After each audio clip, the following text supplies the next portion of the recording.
Charkie. Cass. It's like I was telling you. I've got a short attention span. I know that. just can't sit around couch potato land. I want to do all kinds of stuff. Talking about it's just not enough. I want to go to the extreme. I want to stretch my damn limousine. I want to take it way off-road, go where I'm not supposed to go. So saith Natasha Bedingfield in her hit song, If You're Gonna Jump, which those lyrics, would you imagine those lyrics appearing in a James Bond movie? While you were reciting that, I was Googling James Bond theme, If You're Gonna Jump, because I was like, what film is that from? Those sound like 007 lyrics. Yeah, it was just so, like, on the nose, right? And they made a brilliant pick when they chose that song to be the credits roll music for GoldenEye, Rogue Agent. Hello, everyone. Welcome to the Bad Game Hall of Fame playthrough of GoldenEye, Rogue Agent. Welcome to, hopefully, the conclusion. Hopefully. Crossing my fingers here. We are hoping to finish this game tonight. But then I really did, I looked at like a long play to see like how long. I think in the last level, in the last stream I should say, I made a error in judgment where I said that some of the levels that were to come were of reasonable length. That was a mistake on my part. That was a lapse in judgment. Every level in this game past a certain point is just way too fucking long. So look forward to that. And there are other things, beyond the campaign that I still want to show off. So this honestly might get pushed to a third episode, irregardless of how much I may or may not want to do that. But you're in it. You're in it. So with me in this, I'm in it. Bad Game Hall of Fame. We finish what we start. Mm-hmm. And speaking of finishing what we start, this stream would be finished. We were going to shut the whole thing down. I was going to retire until you started a segment by the name of Charky Stream Snack. And in the process, saved this show from oblivion. So with that in mind, please to take it away. All right, thank you. Well, tonight's stream snack, our food portion will be the Pizza Crunchers again. I got a lot of these Pizza Crunchers. Again, they were on sale. That store is shutting down, so I got to stock up. The drink tonight is a new one. This is Zevia Watermelon Zero Sugar Energy Drink. Now, I've had some watermelon ones recently. I had the Rip It Watermelon, which I said tasted like a melted down Jolly Rancher. Last episode, I had the Celsius watermelon, which I said was not that cloyingly sweet. This, the Zevia, let's give that a shot. Oh, kind of foamy, actually. That's not what I expected out of a drink. Got a good head on it. Drink. Yeah, weird, but It tastes exactly like Lucky Charms. I don't like the sound of that. No, I don't like the taste of that. You know what they sell? You know what disgusting shit they sell at Zevia for Zed, yeah. At the convenience stores, at the gas station, at the supermarket, even, I imagine. Milk flavored with cereal. So you can get a milk that already has the flavor of Lucky Charms in it, or Frosted Flakes, or whatever your cereal choice is. And that just strikes me as some of the laziest, and also just most, grossest shit. I think I saw Badlands Chugs drink one of those. I think they also make those with, Eggo flavor, too. Waffle and syrup flavor into the milk. But yeah, this Zevia drink definitely tastes like it tastes like if they made I'm laughing just thinking about this concept. If they made zero sugar Lucky Charms. Yeah, what would that be? It would taste like. What would that be? It would taste like this. Slime Generator in chat asks, does the US make their MREs entirely out of gamer food nowadays? Actually, Gamer Grub got that elusive MRE sponsorship. And Magic Mouse pointed out that Cass means cereal-flavored milk because they said milk-flavored cereal. Fuck. God damn it. No, I know what you meant. The world knew what I meant. It's just certain people who won't let me live my life, who won't let anything go, won't let me get a single one past. This is one of the worst energy drinks I've had on the show. That's impressive. Not getting sponsored by these folk. Unless they add sugar. Unless I lie and say, this is great. I love like artificial sweetener Lucky Charms. Thanks. With a weird head on it that won't go away. Hey, Charky, you know what I'm drinking tonight? I do know what you're drinking. Why don't you tell the folk? I'm drinking vodka. I got this Kettle One. I poured myself a nice cold cup. So... Did you shake it? Did you stir it? Did you I shook it in the make bottle. a martini? I did not make a martini. I did not have the vermouth or the gin, whatever. I did not have Garni. So I'm just drinking straight vodka, but you know. It gets the job done. Speaking of getting the job done, did you know that this game was known as GoldenEye Dark Agent in Japan? I did not know that. Well, now you do. I knew that it was called GoldenEye 2 in my heart. Development. Yeah, because it lives up to that title. Truly, if we've learned one thing from this playthrough so far, is that this is the spiritual successor to GoldenEye. And that's how they build it. And that's what it amounted to. Why does this taste like an entire bottle of just head? What is going on with the texture of this liquid? Magic Meows again, razzing me, making fun of me, saying drinking a glass of straight vodka like a weirdo. Not like a weirdo, like an alcoholic, please. But people do that. Call it as it is. Calls them like you sees them. Did I share my... I had to have shared this story about when I was in Chicago when I was like 10 or something. And I was on this trip, but I was also very sick at the time. Very dehydrated. And I was in the hotel room with my folks. And I saw a big glass. And I was like, oh, God, liquid. Thank God I can drink something. I took like a big old glug of it. And it turned out it was not whatever I thought it was. It was scotch. Ooh, that'd be a pleasant surprise for me. I was 10. Hey, I started my drinking at like 14, 15, so...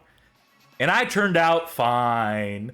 Barely making ends meet as a streamer. Come on, this is the lifestyle that everyone strives for as a child.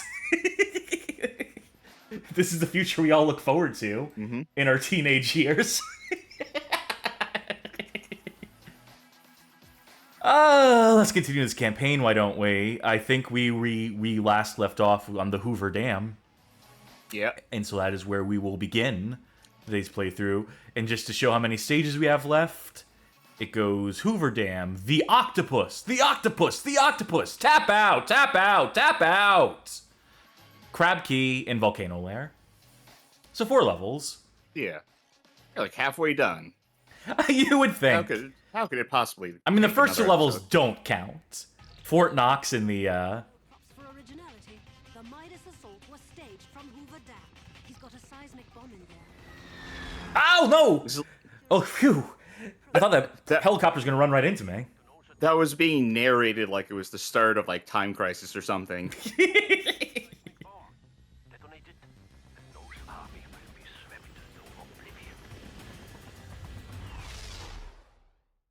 Is the audio all right on this? It looks like it's particularly low right now. Let me do the gunshot test. Yeah, that's coming in way low on the stream end. I've been having this weird video show up in my algorithm on YouTube, and I haven't clicked it, but apparently someone made, like, a prolonged Time Crisis arcade intro shitpost video, which is like, didn't think anyone would do that. That's a new one for me. Doesn't look good, but... Well, it's a shitpost video. How good is it supposed to look? It's supposed to be like a low-effort comedy bit, right? I guess. I mean, it doesn't look funny, maybe is what word I'm looking for. Which is the greatest sin of all.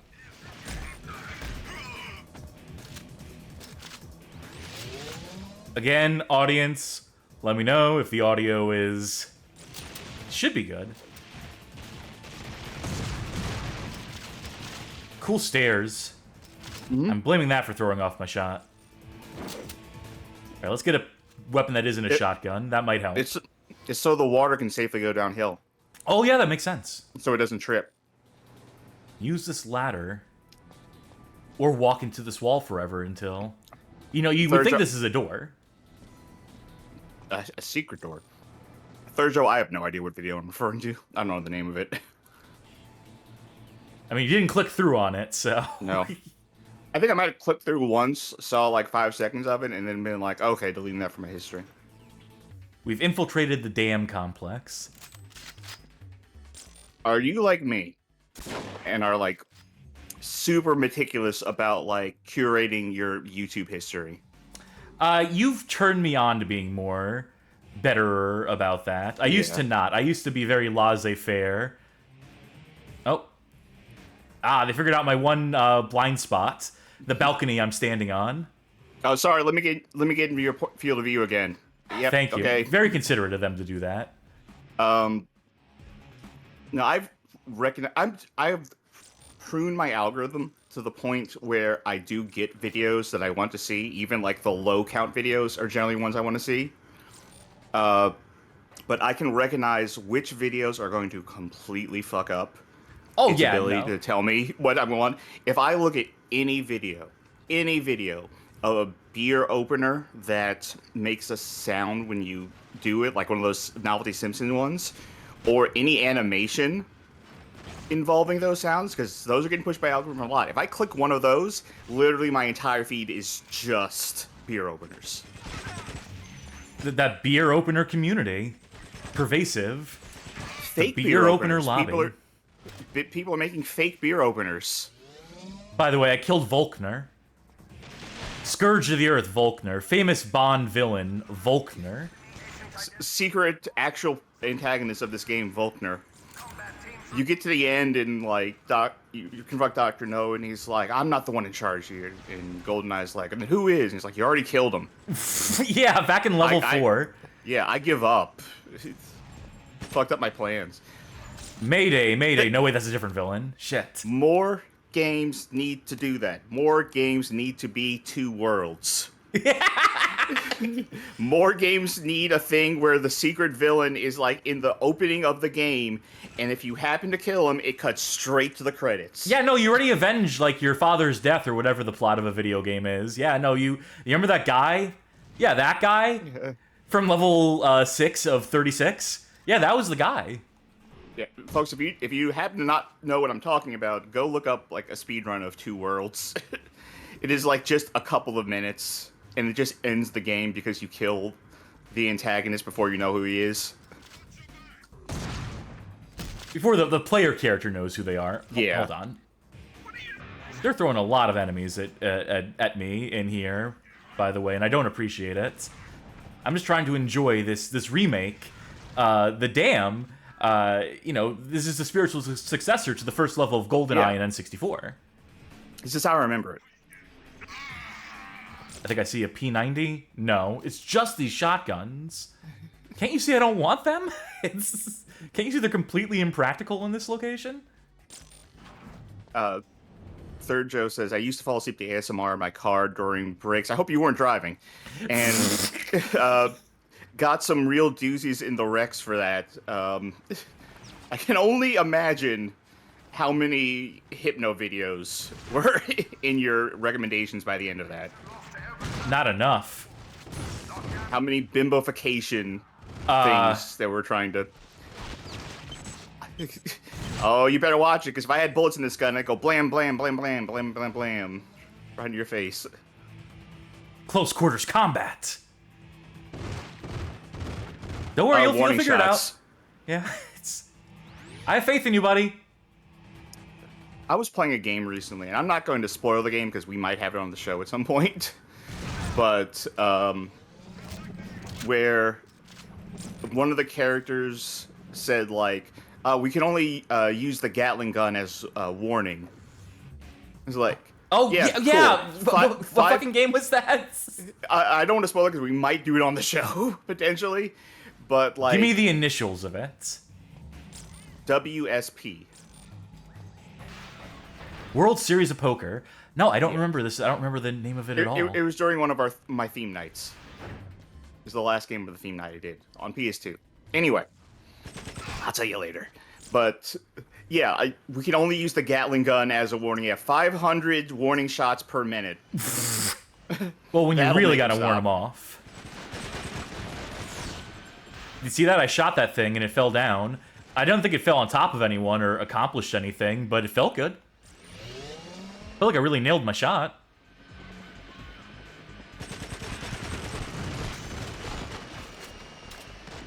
You know, is there a crouch button in this game? I forget. Okay, yeah, circle. Yeah, okay. Now that we're like about 3.5 hours in, maybe it's time to find out if it's a crouch. I mean, I think we were crouching in previous episodes. I just forgot if we did or not. There's no jump button. Because GoldenEye on N64 didn't have a jump button, so that's a feature that you have to make sure to also not have in this game. They say boots on the ground. That doesn't mean boots jumping off of the ground for moments. You know, you keep those boots firmly planted on the goddamn ground. You're not allowed to walk normally or run. You have to just shuffle your feet along. Yeah. It makes you very slow through the levels, but, you know. The ladder situation is very complicated. Can you read Johnny Baghead's comment that I caught out the corner of my eye? Sure. He had to get his own stream snack, but he's back. No, not that one. Oh, he also said, instead of Oh. Bond moments, this game should have had villain moments. Hey, Bag, what do you think the things in the top right corner are whenever we do, like, an environmental kill? Those are villain moments. Those are meant to be this game's villain moments or Bond moment equivalent. They don't have, like, a stinger. Yeah, they don't have That's the true. dun-na. If there was a They stinger need every time we killed someone, because you do get, like, some sort of bonus every time you kill someone in any sort of way. Is there, like, an iconic villain theme in any Bond thing, or would you just, like, play the Bond stinger in reverse? Or Oh, a that'd be minor cool. key? That'd be twisted. Yeah. Subliminal messages in the James Bond theme. Oh, hold on. I need to blow this up so I can turn around and see this guy using his buddy as a hostage. That's cool. Listen, everyone here is evil. Oh no, I can't kill this guy. I'm quite the quagmire right now. I'm also discovering that the closer you get to people, the less effective they are. They can't do a goddamn thing. This is a shotgun. This is the effective You're- range for this weapon. You both want to take this man hostage. No, he's mine. Mine, give him here. Video Game King said Bond theme in a minor key, and I almost said that. I think I started saying that, but then I was like, wait, the Bond theme might be in a minor key. I don't know. There we I'm go. not good at music. Buddy, I can show you the world better than another guy who's holding you hostage ever could. Fly away! He had a bungee cord, don't worry. They just couldn't render it. Yeah. Again, keeping in line with N64, GoldenEye. There's gonna be another goddamn helicopter there. I don't think I can fight that without, like, getting killed by these other guys.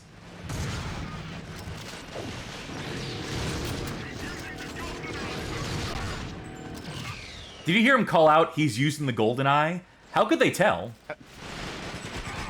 I mean, Does my eye glow?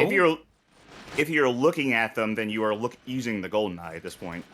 Yeah. They should just be screaming that all the time, honestly. Are they? Here's the thing.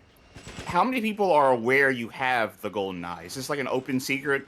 I think so. I think at this point it's pretty well established that we are GoldenEye, he of the GoldenEye. Oh, Rathbone! Wait, what? Oh. He just Huh? punched you to death. You may have gotten shot from behind as he meleeed you or something. Ugh. Bad game.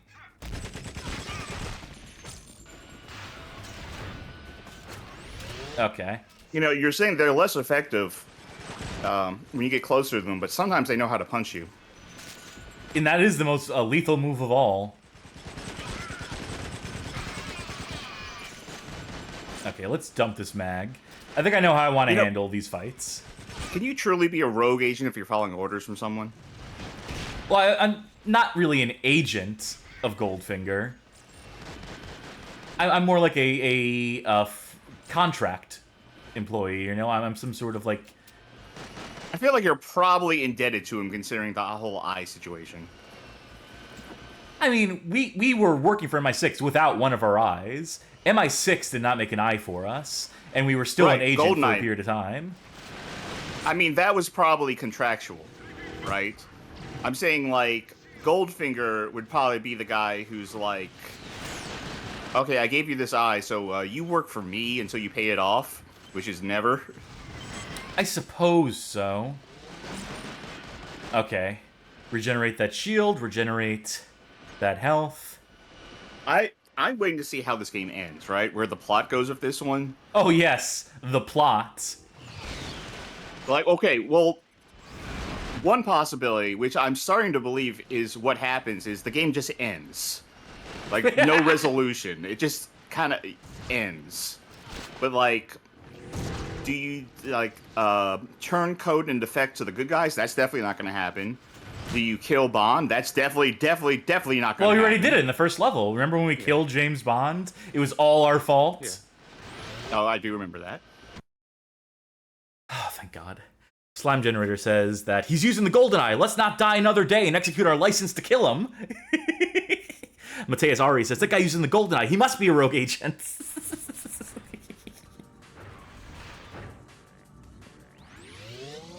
We haven't pointed out this game's soundtrack at all, have we?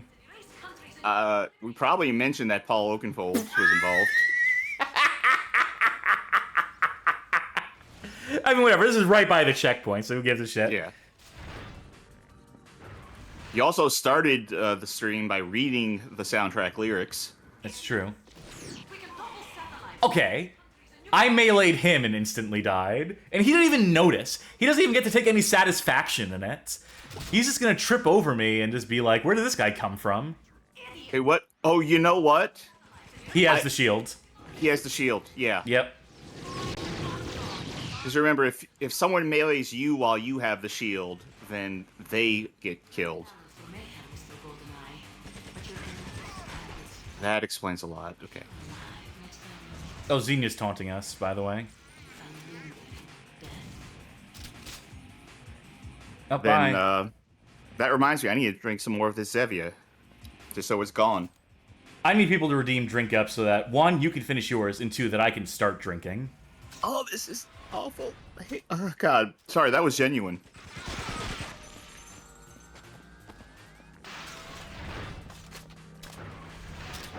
Good thing this body armor is just fully lying aware up of what I'm doing. Yeah, How that's... can you Thank see? you. Yeah, there's a drink up. Vodka.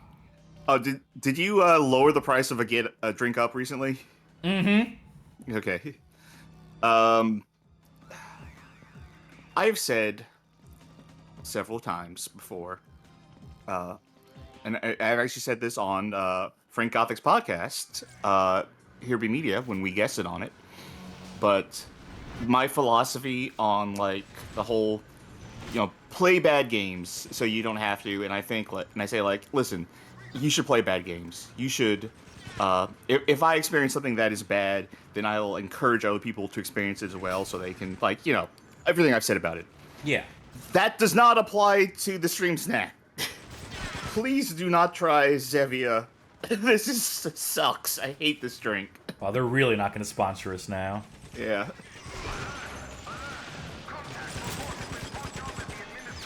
But hey, G Fuel, we're still open for talks. And Gamer Grub at this point. I'm opening it up to Gamer Grub as well. Grub. Does Gamer Grub still exist? No. Okay. But if they want to dust the brand off, or sell it to me for like a pittance.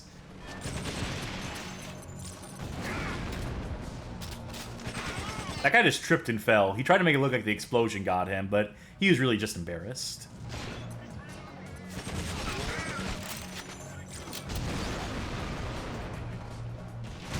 Oh, God. Have I mentioned I dislike this shotgun? Yes. In fact, you told me to tell you to stop using the shotgun. They keep giving it to me. It's the only gun in this fucking stage. Oh, cool. A Venom.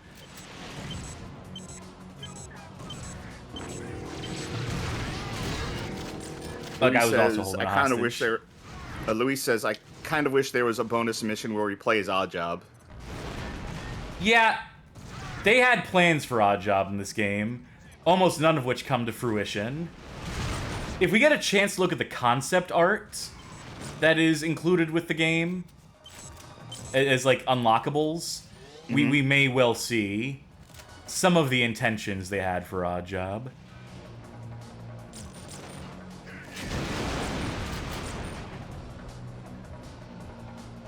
Anybody else around? Anybody else? Oh! Johnny... Oh, there's a tank attacking me.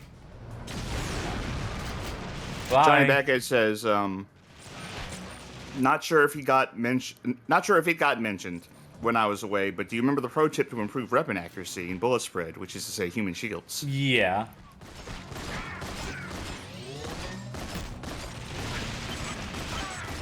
Cool gun. Cool default pistol. Wait, that's not a guy. There is a guy around here, right? Yeah, there we go.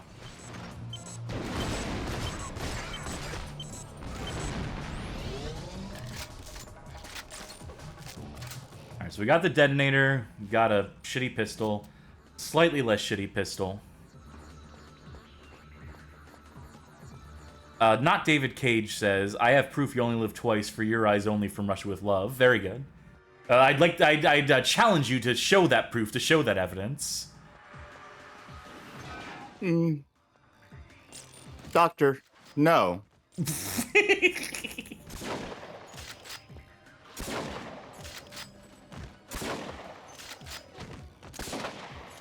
Stand still so you can die already. You really can't play this stringing together a bunch of movie title names to make a sentence with any of the Daniel Craig ones. Well, this casino sure is Royale, I tells ya. This Quantum is solacing up the place. What the fuck does Quantum of Solace mean? I never saw the movie. Is there a... Okay. What the... Okay. Next question. If you were to take the title by itself and try to derive a definition from it, what does Quantum of Solace mean? It's the spot where there's solace. It is a location centered around trafficking in solace. Brent Gothic says, and I'm going to try my best, Duke. I got a thunderball up in my Moonraker. Oh, I hate it when that happens.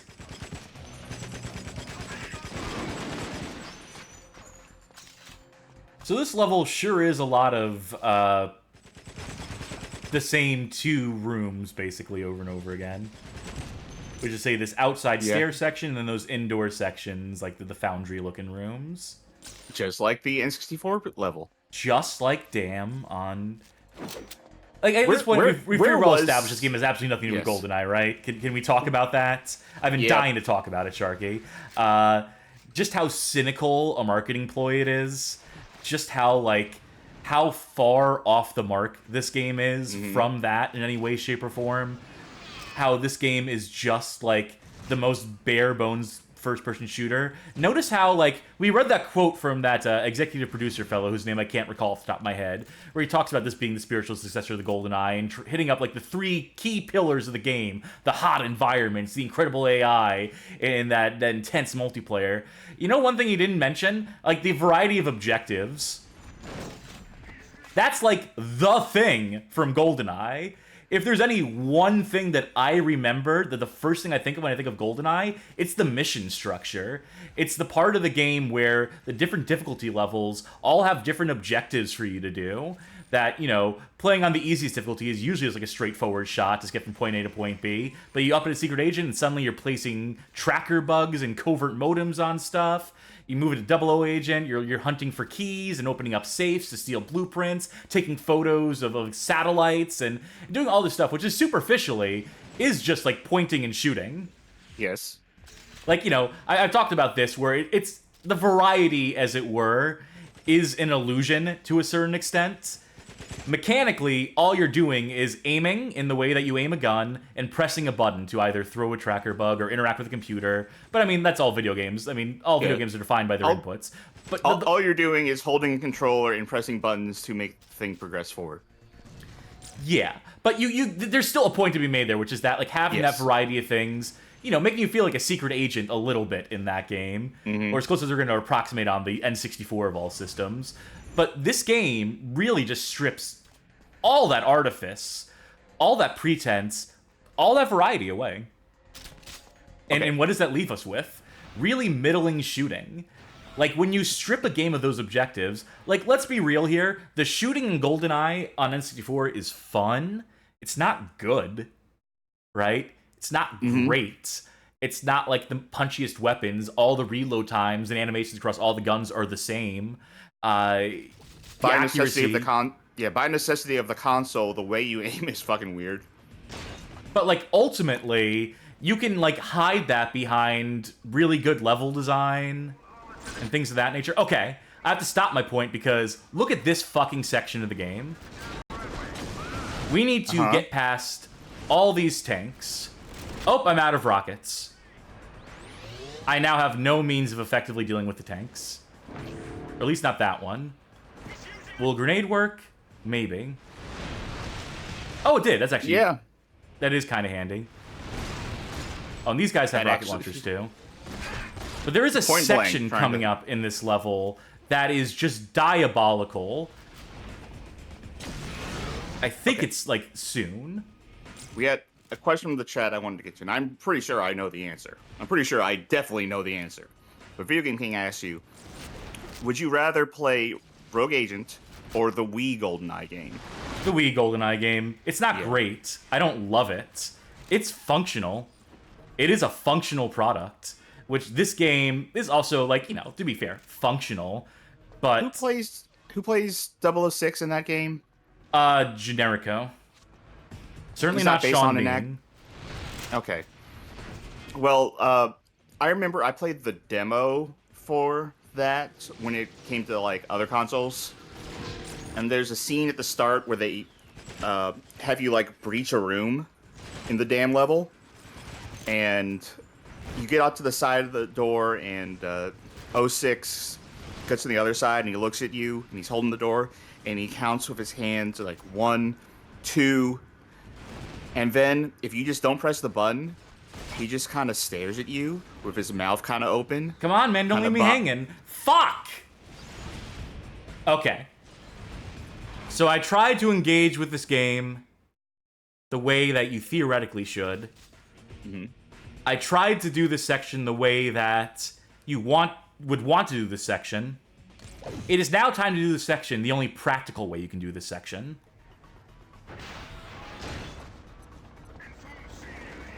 Run. Because who has the fucking time to take out every single one of these tanks? Remember how in GoldenEye N64 you got a tank? Yeah. Not in this level, but... Okay. And we're safe. Nothing can kill us here. We can wait for our shield to recharge. Isn't this fucking exciting? Isn't this like an awesome set piece that they've constructed here?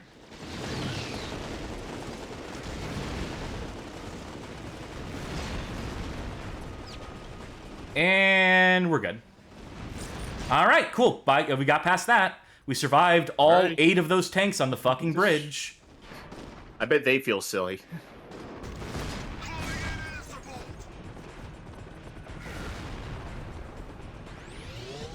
The fact that you can do that, the fact that you really should do that in that instance, just speaks to a failing of, like, of level design, of combat encounter design, in my opinion. Yeah, but you're missing experience points. You'll have to grind later. Oh, yes, of course. Actually, you know what? Would this game have been better or worse with experience points and leveling up? Yeah. Because it wouldn't have implemented in any sort of, like, yeah, way that is, like, interesting. Because I was thinking, like, man, that would make this game worse, wouldn't it? Like, progression doesn't belong in every game. Progression mechanics do not have a place in every single video game. There are games where it is just an unnecessary layer, where it is just a complicating factor. Alright, this one I do want to take out because it's there. Suicide Squad? Yeah! Yeah! Huh? How about that played fucking game? I played that recently for like, I don't know, 30 minutes, maybe. And you got the idea. You got the Yeah, picture. I got to a point where I was like, nah, I'm done. This is not going to get better. I can tell. The seismic bomb will be deep within the dam. Yours is back inside and search the tunnels. Do me a favor, read the car lovers message in chat. All right.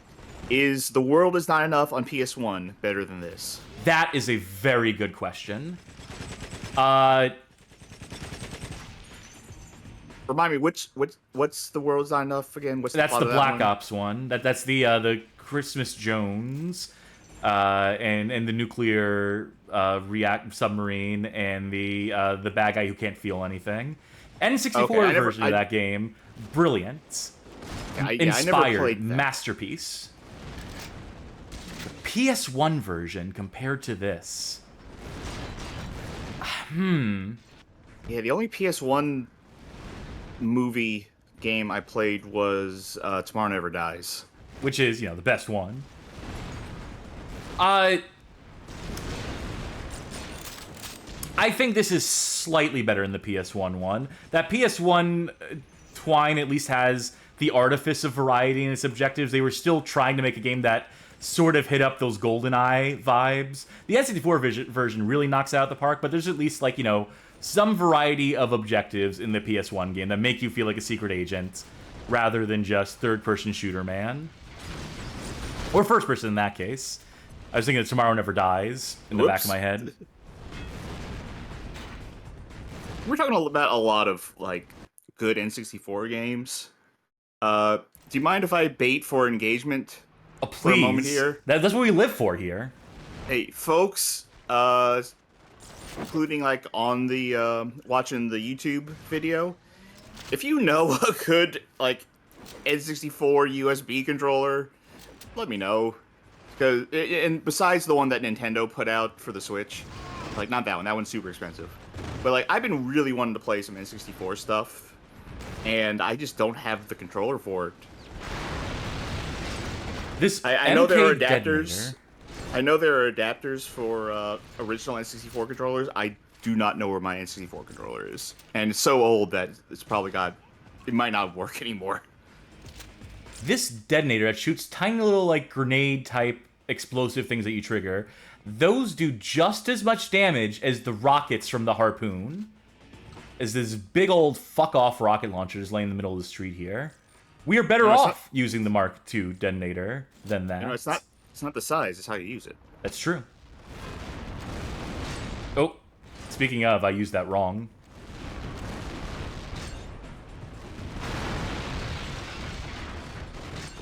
Oh, with that one. Luckily, I can akimbo these detonators like so.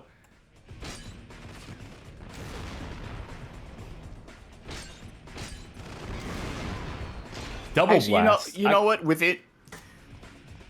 Within outside of the context of this game, 2 pistols that are remote detonator bombs, pretty cool. Being able to akimbo that. Oh no, that would be sick as hell. Because it's guns akimbo. Guns akimbo remote grenade launchers. Engineers say the seismic Just like the army uses, just like the special forces guys. back inside and search the tunnels. Okay. Should I kill that? I'm gonna say yes, probably, but first I need to kill these guys. Nope, nope. Ugh. Give me my mouse injector for this, please. I don't know how you console players do this stuff. I really don't sometimes. How 2 analog sticks is good enough is for you. Oh, we lost all the weapons that were on the ground in front of us. They despawned, almost as if there's like a limit on that, and that when we killed those guards in the distance, we tripped that limit. Is this doing any damage? You'll never know.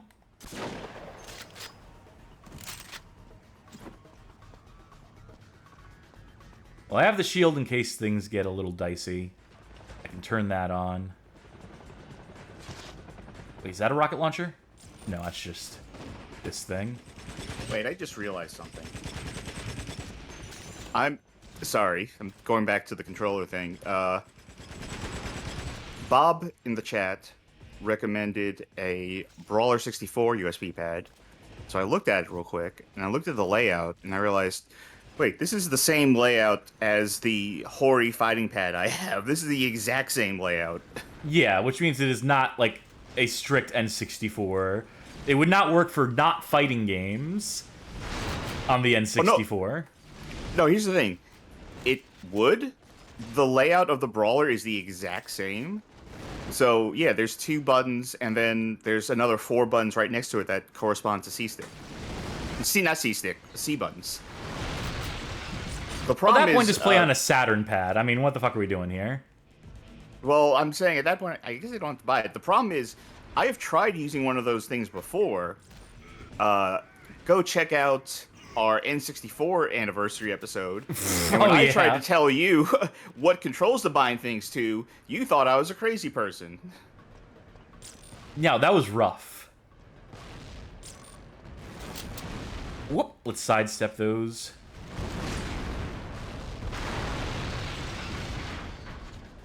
Alright, we carved out a pretty good path to destruction, I think. There better be a goddamn checkpoint around here. Slime Generator suggests that GoldenEye could hold 2 sniper guns akimbo and stares through both scopes for a special binocular mode.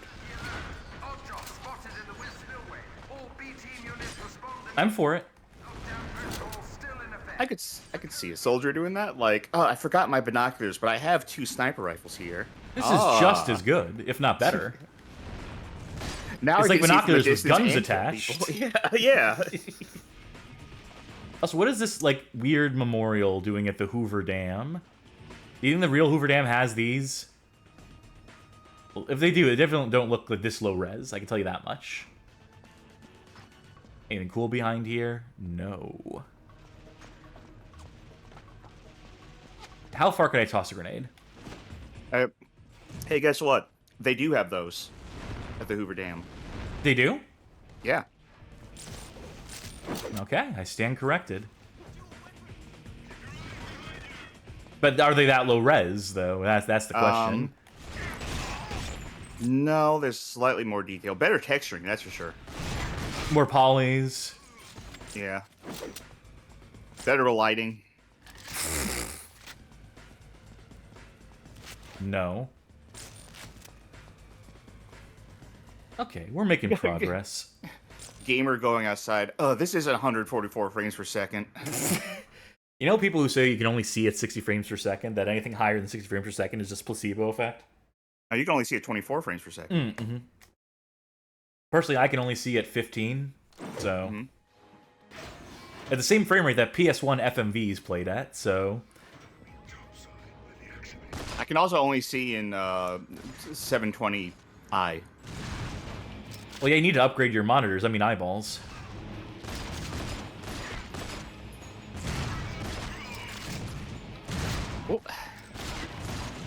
What was that? Okay, there was a VHS movie, as in the series VHS, where the guy gets, like, an artificial eye. And I don't remember if it was, like, a donor eye or if it was, like, a monitor eye. Like, I think it was a monitor. I think he actually got, like, basically a camera in his head. But because he got that, he saw ghosts. And it turned out that anyone who had, like, some sort of, like one of those experimental implants could experience ghosts through whatever sense it was. Like, artificial hearing meant they could hear ghosts. And this led, of course, to an epidemic of people plucking out their eyes, hoping to get that implant, so they could live a horror movie 24/7. Well, I remember it led up. What it led up to at the very end was he plucked out his own eye. But, like, before that, there was a scene where he, like, saw a creepy ghost, and there was this lady who had the hearing inner ear whatever implant, and she could hear the ghost. And I think it was like, the only way we can get the ghost to go away is if we fuck. So they just had to have sex in front of this ghost, and it worked. And I don't think that ever came up again. It was like, we have to defeat this ghost by fucking in front of it. I mean, I can't think of any better way to perform an exorcism. Can you? I guess if the ghost is a prude. Yo, I'm getting out of here. This is gross, actually. Like, I know half of my face is melted off, but jeez. Have these people never heard of public displays of affection? And, like, don't they know we're against that? Oh, I mean, I guess they were in someone's house at the time, so it's not public anymore. Really, it's the ghost who should feel ashamed. For walking in on them? Yeah. Or floating in on them? Man, that was a dumb series of movies. Oh, you don't say. VHS. I mean, I like it, but it was dumb. Paul S. says, this, Fallout New Vegas, Duke Nukem Forever, any other games that have Hoover Dam in it? Think of any off the top of my head. The Hoover Dam advert game for MS-DOS, or... The CD-ROM multimedia experience. Oh, yes, Windows 95, I'm sorry.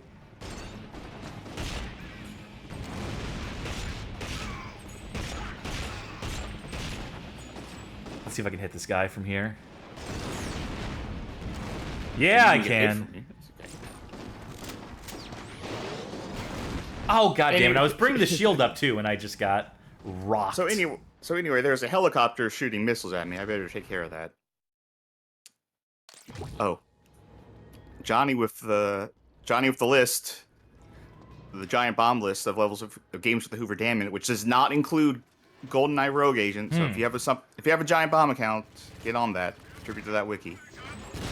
Hardly a comprehensive list, then. Which is what Giant Bomb is known for. Yeah. The only other games are, well, now that we know this list is inaccurate, who's to say? But Transformers, the game for PS2 and Xbox 360, the cross-gen one. Ben 10, bye, helicopter. Fallen Earth, which is MMO, and American Truck Simulator, which makes sense. I need to get more into American Truck Simulator. We have a satellite image of the Did you see that helicopter? I was just straight up stuck in the air, by the way. It wasn't moving at all, swaying, hovering even. It was just kind of like caught on some invisible collision. That's what helicopters do. Now you think about it. Frank Gothic says, oh god, Transformers the game. I don't remember that. I bought that game for PS2 at one point, and I took it home and I plopped it in, and I realized, oh no, I bought the wrong game. Oh. Goodbye. I was hoping that would kill me. I was hoping that would just chop my head off. But no such luck. No, I meant to buy Transformers for PS2, and I bought Transformers the game. I wouldn't know the difference between those. I never followed anything exactly. Transformers. Yeah, okay. Transformers, not the game, but actually a game for PS2 was kind of cool. Janky, but kind of cool. Transformers the game, also a game, was the one based on the Michael Bay movie. Ah. I took one of these super guys hostage. And it inspired someone else to take another person. Yeah, they're right over there. Oh, so wait, I can do that too? Sweet. I Wait, didn't know this that is was an option? You never told me. Come here, Joe. Check this out. Now if I get shot, you get killed.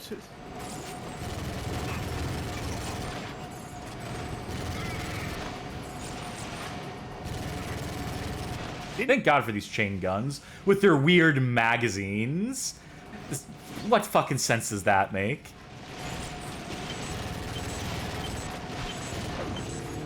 It actually looks like a very small magazine for... It's got 200 rounds, apparently. Must be really tiny bullets, which are what miniguns are known for firing. BBs. Yeah. Oh, this thing can hold so many airsoft pellets. Do you ever have a BB gun or like an airsoft gun? Yes. Yeah, I never had the opportunity. I only got to ever shoot real bullets. Oh, what a shame. I went hunting with a BB gun once when I was very young. I had a father figure in my life who insisted that we go hunting, and to make sure I didn't accidentally, like, you know, kill myself, I guess, by, like, shooting myself or whatever, they said, like, it's BB gun for you. Honestly, seems semi-inhumane to Yeah. hunt for BB gun. I did not shoot anything. Okay, good. I froze at the moment that we spotted a deer. Yeah, I wouldn't. I imagine the deer would just be like, ah, fuck. Well, that Fuck you. stings. That I'm said, one of those. I I'm one do of those, love watching airsoft videos on YouTube of people dumping full auto mags into each other because they're not playing by the rules, and to punish them, they'll like dump an entire mag, and that shit will leave like bruises and welts on you. Saw some videos today like that on my feed, and it was like one of the videos was this was for like a melee weapon, but it just showed like a ballistic skull, a ballistic gel-coated skull with like an axe stuck in it, and that was like the thumbnail. And I was like, there's like a YouTuber horror movie to be made where the ballistics dummies come to life and try to get revenge. get revenge for all the stupid target practice bullshit. Yeah. Like, how many times can you like shoot an elephant gun, or whatever those fucking things are called, Fuck. into ballistic dummies before they start to hold a grudge? We've been playing this level for 50 minutes, by the way. Yeah. And it doesn't feel like we've made any progress. No. Because it's so well designed. Because I want to play this level forever. Because it's so fun and good. So someone stuck me with a detonator, and I walked up to them, and then when they detonated the detonator, it blew up in their own face. I did not die as a part of that exchange. And for that, I'm grateful.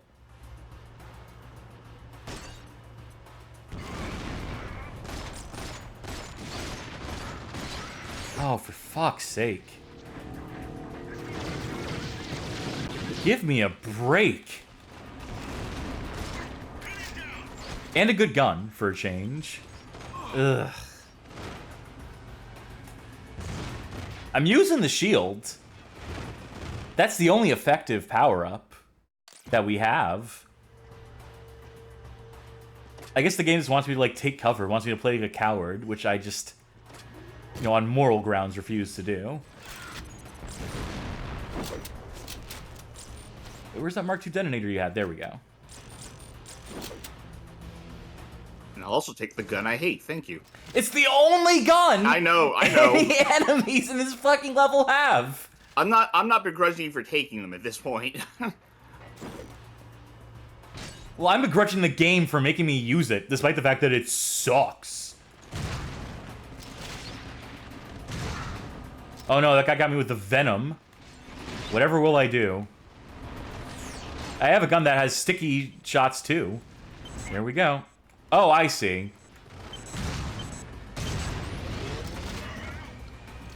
There we go. That should give us some fucking breathing room, hopefully. Oh, forgot to reload that. Fully aware of what I'm doing. Can't you see? I see you redeemed a drink up. Yeah, this is the only way I can force myself to actually try and finish this fucking thing. Okay. Let's really break down. Let's get in the weeds about combat encounters here. Mm-hmm. Now, an ideal video game gives you choice. Gives you multiple options on how to solve a given problem. Uh-huh. Right? We can agree on this point? I don't know. I like Sudoku. Well, I don't. Okay. So, okay, let's really hyperanalyze this arena. We have points of cover that you could theoretically use, but there's also a bunch of enemies up top. So the second we go down here, we're effectively locked into a fight where they have advantage on us from above, and all the cover down below is effectively useless. We can use these barrels to take out one guy. Theoretically. Theoretically. There it is. We can stay up here, and this is the safest route until we run out of ammo and have to go down there to scrounge for more stuff. Unless we just want to keep using the pistol. Which is, as you can see, incredibly effective. That guy's not dead, by the way. Oh, wait, no, I guess he is. I don't know why the crosshair still lights up when they're dead, but sure. So, okay. We're forced down here now because I don't want to use that pistol anymore. I just feel like if we had, like, eye powers that were worth anything, because there's no traps in this room. There's nothing we can use this thing on, right? Besides maybe disabling guns. There's no rail gun, so seeing through walls here, useless. The shield's about the only thing we can use effectively. Well, that's almost like a trap in and of itself, because the second you lose it, you're probably out of cover. You're probably using and turning it on to go between cover. And it only, like, protects you for, like, a small handful of shots. So really, its usefulness is marginal at best. Which really leaves, like, just the approach to this encounter where you stand, make enemies come to you, preferably from high ground, because shooting from low to high, most of your shots will whiff, because there's not enough accuracy in this game. I know there's no, like, recoil, but the spread, the artificial spread is just so dire, and so many of the weapons do so little damage, and all these guys, I guess you can make the argument they're all heavily armored. Johnny Baggett says one of the eye powers should have been slow-mo, and you know Cass wouldn't have used that, Johnny. Come on. I would use it in this game if it's the only thing that is even slightly effective, like a time dilation thing. You better believe I would use it. I mean, I would suck at it because I'd still be having to aim with a controller, so, like, you know, the practicality of it is, like, lost on me. If I could use, like, a mouse, then maybe I'd, like, consider using it. But, like, yeah, that is, like, a slam dunk power-up. That, I mean, even if I wouldn't prefer to use it, that should absolutely be in the game. It's obvious they should have put that in and somehow didn't. Probably because they struggled to figure out how to implement it in the multiplayer mode.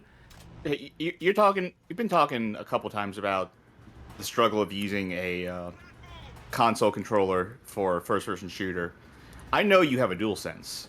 Have you ever tried a game that supports gyro aiming in conjunction with the analog stick? No, because I like to rest my hands on my desk when I'm using the controller. The bottoms of my hands are planted on my mouse pad right now. Okay, I have found, like, particularly in Fortnite, that it has helped a lot with aiming with the controller, but I can understand if you'd like to rest your hands, then that's not an option. It's just such a foreign idea to me, too, to have to incorporate that, like, level of granularity into my aim. And, like, ultimately, like, all we're trying to do is emulate the effectiveness of a mouse. And you know what emulates the effectiveness of a mouse? A fucking mouse. Yeah, I mean, true, but as you are in a situation where you like to have your hands planted, I'm in a situation where I can't use a mouse. Yeah. So I've had to kind of learn the gyro aiming and have gotten not great at it, but it has helped my game, as it were. Sure. Oh, and just to put, like, a tidy bow on, like, my thought process about, like, why I don't like this game's level design and combat encounter design, it really does come down to, like, you have to take it slow. And I get that, you know, that's the cover shooter mantra at a certain point, that this is a style game designed to make you stop, plant your feet, take cover, and that sort of stuff. But, like, in a good game, in a good action shooter game, if your reflexes are fast enough, you should be able to, like, butt your head against stuff. They should give you options. They should give you tools that if you don't prefer to wait around, you can do, like, a high-risk mode. But the high-risk mode in this is just suicide. Like, there's no way to play this game on your own terms. You are playing at the game's pace constantly, and with levels that are this long, with levels that stretch on for eternity in this, you, at a certain point... I feel like this is a universal thing, that when you get frustrated at a game, right, you've replayed a level like a dozen times, or you played a section of level a dozen times, what's your natural inclination? You want to get it done as quick as possible. You want to get through it. So you start getting sloppier. You start getting, like, moving forward. You start just, like, trying to charge through it. And, you know, most games will punish that, and I think that is, like, an issue of design. I think that games should make, they should make, like... That might also be an issue of the brain. But I still think there's a way to reward players who are bold. And I think good FPSs routinely do that. I think good first-person shooters have mechanisms in them where if you have the accuracy, if you have the reflexes, even if it's just as simple as you know where enemies are in the level and you can, like, walk into a room and know, aim here, go for the headshot here, go for the headshot here, which is how speedrunners play, like GoldenEye or whatever. They know, like, just instinctively where every enemy is going to be. And, you know, like, speedrunning is this, what's the word I'm looking for? An extrapolation, the logical endpoint of just, like, learning levels, learning where things are placed, like, muscle memory to the extreme, right? But a game like this, with its, like, randomized AI, with its, you know, evil AI or whatever, and with the odds so overwhelmingly against you, and your weapons so ineffective, and the tools you're given so situational, it all just contributes to this feeling of, like, feeling completely underpowered in the face of these odds. And then you replay a section, like, 3 or 4 times, and it just forces you to focus on how, like, badly placed enemies are, on how unfair the whole thing is, and how there was only one way they envisioned players making their way through this game, and this is not a way I'm particularly down with. And maybe people who are bigger fans of cover shooters, who don't mind stopping, popping, so on and so forth, maybe, like, you know, this appeals to some of them, but... I'm going to say, as someone who does like cover shooters, looking at this does not appeal to me. This looks bad. Yeah. Kind of talking about, like, the take it slow stuff that you were talking about. Battletank asks us, curious of what we think of Operation Winback. I'll give my answer first, which is, I like that game, but boy, does it actually not play well. It doesn't play good, but I like playing that game regardless. Oh, can I also say one more thing? One more complaint, one more gripe about this level in particular, is the amount of enemies that are on top of you, that are above you, and the lack of weapons that have range. They've given me, like, shotguns and Desert Eagles. Desert Eagle could theoretically hit, except it won't because the spread on it is, like, artificially shitty. I felt like the crosshair was right on that guy. He's not flinching. Not unless you take someone hostage, apparently. Well, that's great. Okay, the AR-34 Commando really becomes the de facto weapon for so much of this, but it's also a gun that artificially has, like, almost no ammo reserves. They can only take one magazine with you at a time. I can't believe I said clip. And in that way, what should be the most valuable weapon, which is also a weapon that bucks the dual weapons trend, by the way, which you know, forces you to use both hands and sacrifice your grenade ability so you can use this ineffective scope. I think part of my bed just fell off. Oh, that's probably not ideal. Well, let me ask you while I check on that. What do you think of Operation Winback, since that was a viewer question?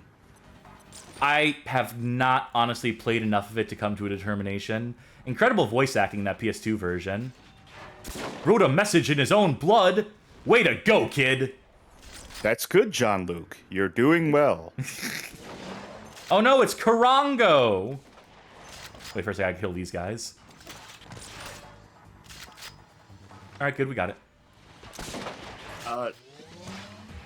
No, part of the bed didn't fall off, but it's acting weird. This bed is very... what's the word I'm looking for? DIY at this point. Yeah. It's a very old bed, and most of the parts holding it together are, like, just taken from Home Depot and hoping that this works. And it is starting to do this thing where if I roll towards, like, a certain part of the bed, there's, like, a really loud, like, wood buckling sound that starts to happen. That's what you love to hear in the middle of the night. Really lets you lay at ease in bed. I think the large board that is basically supporting every single part of this, and has been for the past 30 years, is starting to not do good. That is unfortunate. We'll have the budget for that. I'm just waiting for the day where either I'm asleep or doing this stream, and all of a sudden, like, the entire thing falls out from under me. It'll be a great Twitch clip if it happens on stream. Yeah. Who said that? Oh, just you? That's why I had to check, because it felt like it was dipping too much, and I was like, is this about to happen? Am I at the fall? Johnny Bag had a question about the bullet spread on this AR-34. If scoping if zooming in affects the bullet We spread have at to all. find the answer by ourselves. Let's try it. I'll get to say something nice in a second. I want to do a point of comparison here. I'll count out like 10 shots. This is like medium range, I would call this. It's on the cusp of close range for me. But this should be a good indicator of like what the spread looks like. We'll see if there's any holes that are actually like any decals that are actually left behind. Yeah, okay. Okay, so that's what it looks like there. Let's fire to the left of it now.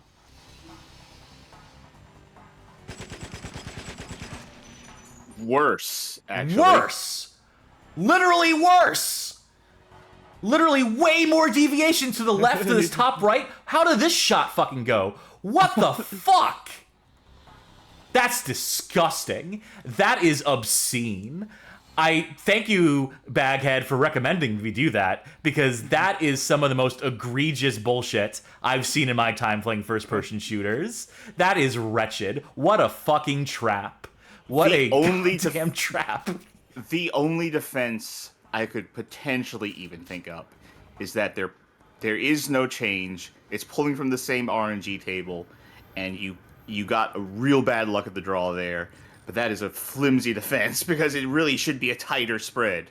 Hey, what button are we using to use lift? I know X. I know it's the cross button, but what button are we pressing in the game? How are we activating the lift in the game? We should have to use, if this game made any fucking sense, we'd have to use our GoldenEye here to hack that panel over there. The one that we use to call down the lift. We should use this to make the lift go up. Voice activated. Lift up. See? Okay. There we go. It worked. Okay, so to say something nice that Frank Gothic redeemed. The multiplayer, we've complimented the multiplayer. I can't think of anything nice to say about the single player at this point. But, you know, that multiplayer, you know, and we're unlocking stuff for it as we get the medals in these stages. You know, I'll be honest, I didn't really have fun with the multiplayer. well, you were also personally. playing against someone who's an FPS pro, you know, who's going to win. This based No. on my sheer magnitude of skill. It's intimidating, I know. I'm not saying I didn't have fun because I was losing.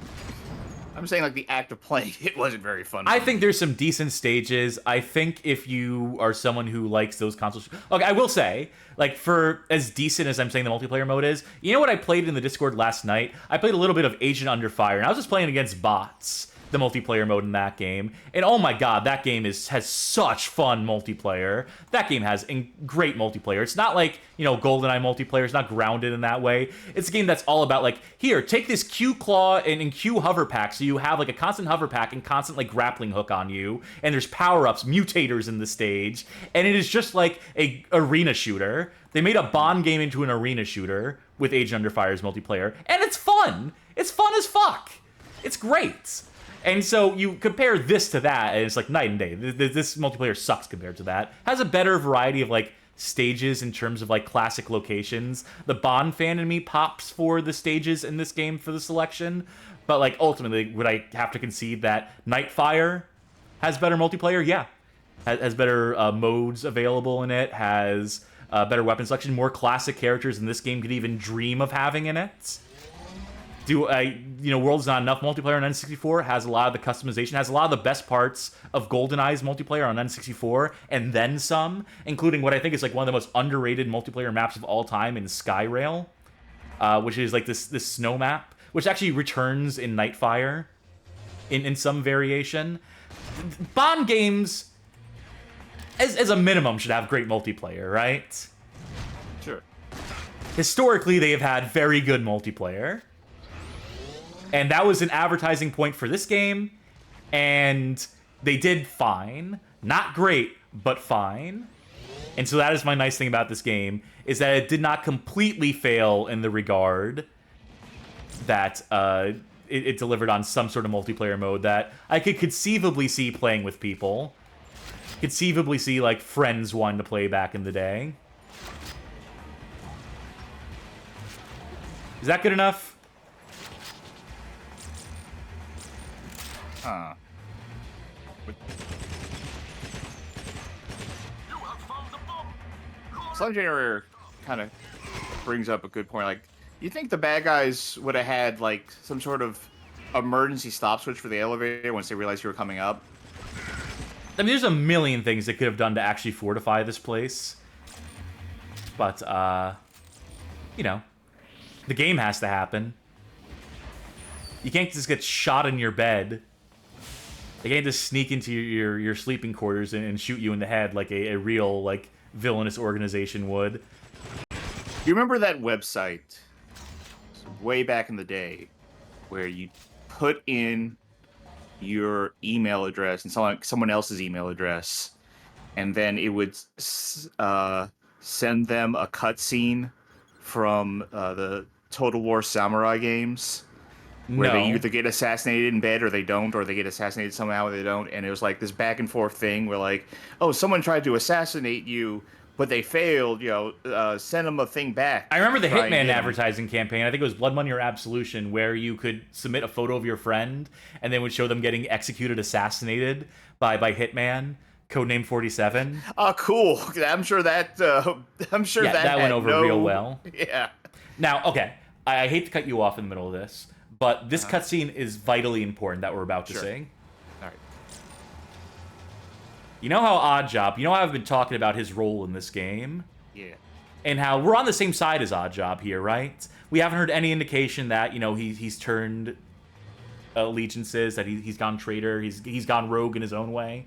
Mm-hmm. And, so you think, like, you could assume that we'd, like, build up to that boss fight, though, right? That's probably like, where the game's going, that we turn against Dr. No, or turn against Goldfinger, and he sicks Oddjob on us. Something along those lines. Sure. Like, we have this iconic villain who dies in a really memorable way in the movie he appears in.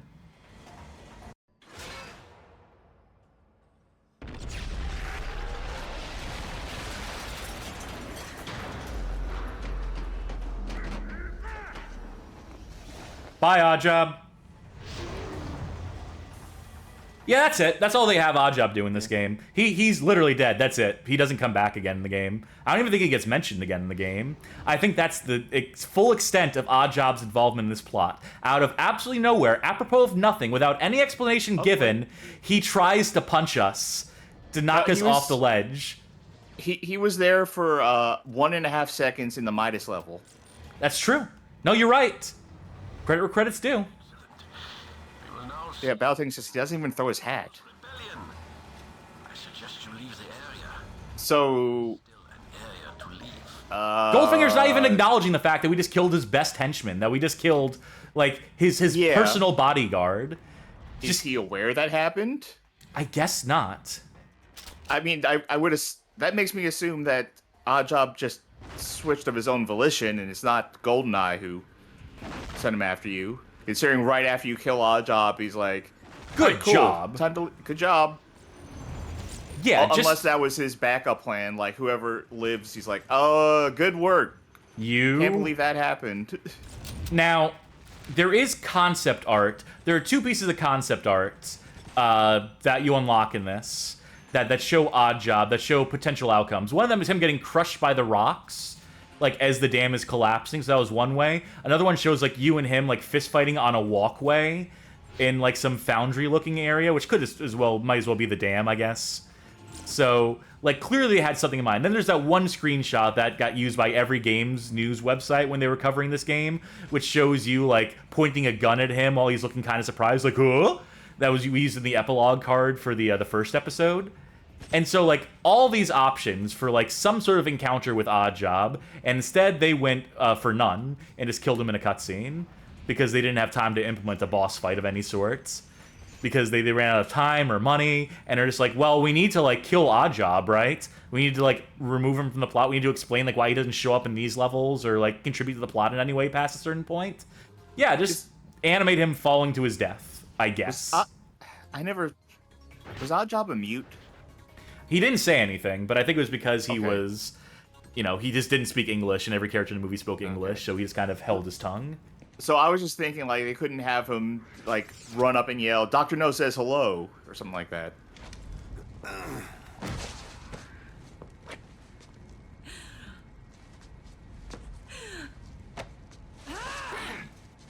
Oh god, no.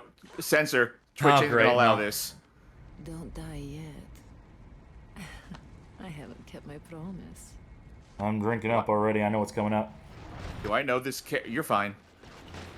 That's Xenia Onatopp. She's the bad lady from GoldenEye. The only GoldenEye character to appear in this. I get it. She Fully was aware on of what top I'm of doing. you Can't during you that see? cutscene. And then she just left and let you get back up and grab your minigun. And she got in her little helicopter hovercopter thing here. You know, fair play. God, I cannot remember this game from the last episode. Did we see her already? Yeah, she Or is this appeared our in first the appearance? casino level. She was there at around the same time that we were. Okay. So I'm waiting to see if anyone else double crosses us. And I couldn't remember if she This was on lady our doesn't side double or cross not. us. She was never on our side. Okay. Okay. Oh. Okay. Okay. Rough landing, but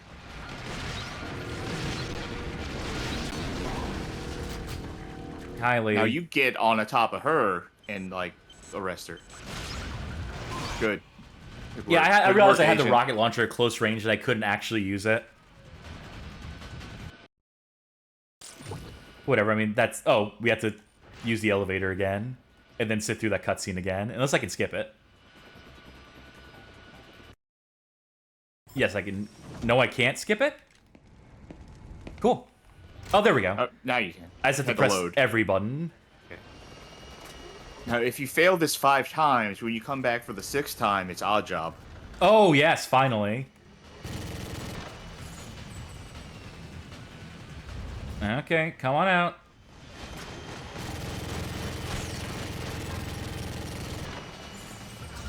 Let me put another magazine in my Gatling gun here. No, David Cage asks, what point in the timeline is this? No. No point in the timeline. It's a jumble of everything. Alright, I think that's all I get. All she wrote for that minigun. And I bet this thing will just spontaneously crash after a few more shots. Right. Because it's scripted to crash in a specific spot so that Xenia Onatopp can come out of it.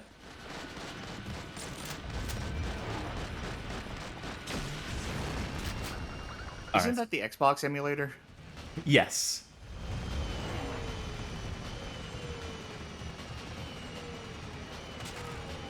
Okay, and crash. For good measure. Here's a gun.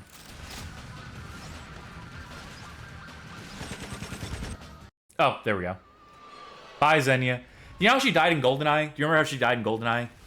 I still haven't seen it because there hasn't been a hurricane yet. She got Bond hooked the rappel that she came off of a helicopter with around her neck, so that and he shot the pilot of the helicopter, so they crashed and it strung her up in a tree and suffocated her to death. And then he says something like, she always did love hang a tight around for a while. squeeze or something. Oh, I was about to say, like, hang around for a while.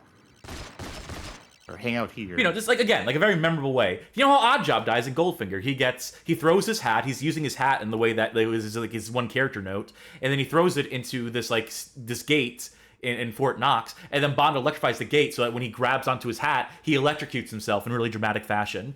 How did these two people die? They fell off the side to things. They fell into the abyss. Yeah, they just fell for a while, then you presume they died off screen, you know, when they fell all the way. Just, like, complete failure to understand, like, the rules of a Bond property. It's like, the villains get their comeuppance in some dramatic or ironic way. That is, like, Bond note number 1. Like, the thing the entire movies are built around is the villains dying in incredible ways. Well, you didn't see, like, because they had to cut it out in this game, they, like, gave a lot of characterization. They were supposed to give a lot of characterization to Oddjob, where it's like, boy, I love bottomless pits. I can't get enough Oh of no, my bottomless undoing! pits. Ay, fucking yay. Just incredible how un-Bond-like this is. Want a more sophisticated upgrade. Something a bit more sinister. A little fucked up. Little twisted. To that end, I procured a special upgrade that features the world's most advanced magnetic field transducer. You know, just use your eye to force throw people, to pick people up, using magnets, I guess, sure. Yeah. People are magnetic, right? Yeah, just inherently. And then your eyeball can house a a powerful enough electromagnetic charge to lift these people into the air, to lift 300, 400 pounds into the air, then fling it like it was a rag doll. Or colliding adversaries into one another. Practice and perfect the magnetic field, GoldenEye. This completes your arsenal. All right, bye, Scaramanga. Bye, Christopher Lee. That's all the time we had to record for you, so that's it. I think he doesn't give us anything at this point. Known photograph of the infamous Crab Key, Dr. No's private base of operations. Its location is gone. Beast will open the crab. We don't even know where the coordinates might be. Actually, Arik, there is one place. Hey, it's Blofeld. Of course, the Octopus. It is our auction house, bank, and black market all in one. Its computer core holds... And that's all we see of Blofeld in this. The head of Spectre, Octopus. What movie was he in? He's like in 5 of them. He's the only recurring Bond villain. Octopus, please remain still for recognition scan. Don't stay still. Don't stay still. Don't stay still. The authorized agent Damn it. for Arik Enterprises.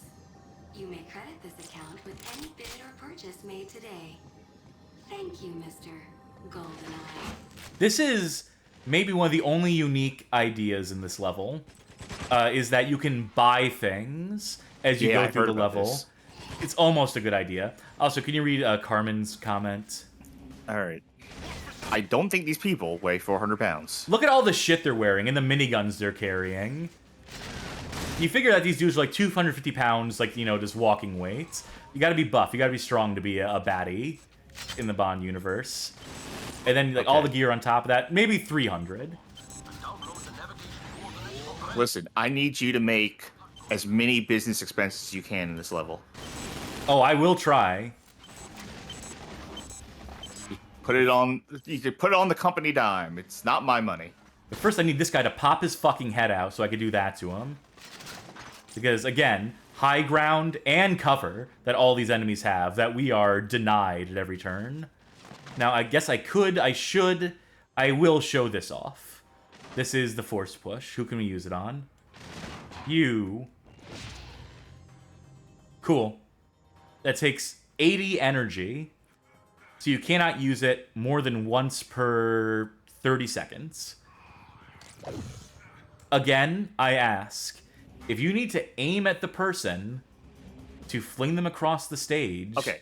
It has a theoretical use, because it said you can fling them towards you and get their weapon automatically. Or I could just pick the weapon off the ground. I mean, in the time it takes for you to walk over there and get it, it could just be yours. Again, I'm giving the game the most benefit of the doubt possible in terms of, like, application for these things. Back to my wonderful pistol. Well, see, now you could use that thing to fling him towards you and take his gun. Oh, yes, You could shoot him and walk over there and get, you know, shot in the meantime as such. Oh, I wish I had shield right now. Oh, wait, I used all my shield on that stupid fucking force push. So now I'm flying blind, basically. You also didn't even do the thing, because you force pushed them away. I don't know how to make them go towards you. I just press the L2 button. I think it's based on your movement. I think if you hit L2 and then walk backwards, it flies at you. Perhaps. I think that's what I read. Oh. I hate elevators that do this, that turn you around. Yeah. What's this on the ground? Oh, don't mind if I do.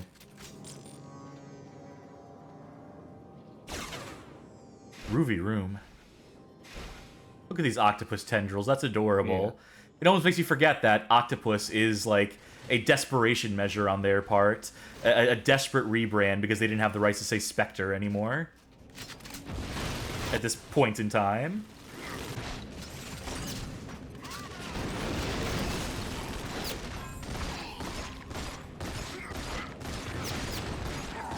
Ugh. Get over here so I can... How about you? Well, I was hoping to take someone hostage. Oh. Luckily, that guy only has a venom, so all he's doing is slowing me down. Oh, then someone figured out how to shoot me with a gun.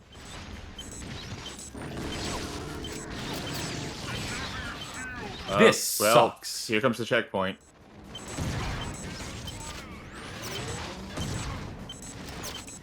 Oh, you're gonna hey, make game, what do you want me to do here?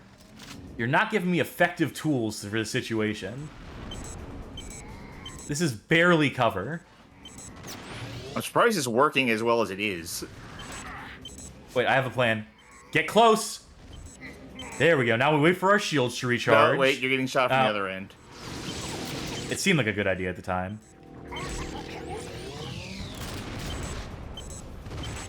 Fuck's sake. Just got by some rando hanging around in the back. Miserable little arena.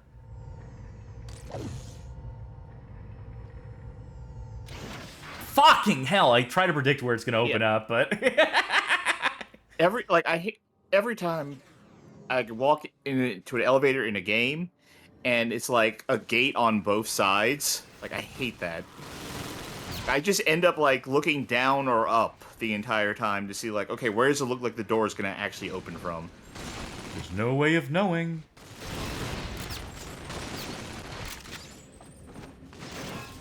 Grenade. Still the most effective tool in our arsenal by significant margin. Requires completely abandoning the akimbo gimmick.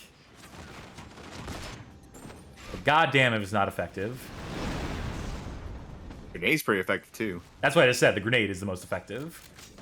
I was just complimenting the grenade as the only useful weapon in this entire game. Also, the grenade's pretty effective too. I'll kill you. Oh, cool, the mag rail, the weapon that's like appeared like in 2 levels in this whole game. The one that actually makes that one power-up even like marginally useful. The only one that provides any sort of use case for seeing through walls. No David Cage asks, have we ever covered Battlecruiser 3000 or Chronologue, the Nazi Paradox? Why'd I pronounce it like that? Battlecruiser I've played on my own time. Obviously, that's like an integral like part of the bad game history. Derek Smart and whatnot. That's something I would want to try on stream. But like that game would be there'd be like 1 3-hour episode would just be trying to figure out how to like get the ship to take off. Like it is that level of obtuse. It is that level of granular. So it would literally be like tune in to watch me try and like engage with the basic mechanics of like flights in this space sim, which is like I think there's an interesting angle. I think there's an interesting approach to that, and I think it is like an interesting game. It's a very ambitious game. It's deeply flawed, and Derek Smart's story is one of the funniest. He's just one of the most petty motherfuckers to ever live. And, you know, that counts for something. I can respect his pettiness on some level. Cool, P90's for sale. Don't mind if I fucking do. But yeah, like, that's, like, definitely a historic bad game, and one that we would have to, like, you know, cover in, like, a lot of depth, to be sure, that we'd have to, like, give, like, appropriate due to. You know, especially in our capacity as, like, ex-goons, because Something Awful plays such a major role in that story. Yeah. You know, fuck this. Drop this gun. Grenade. Alright, the grenade failed me.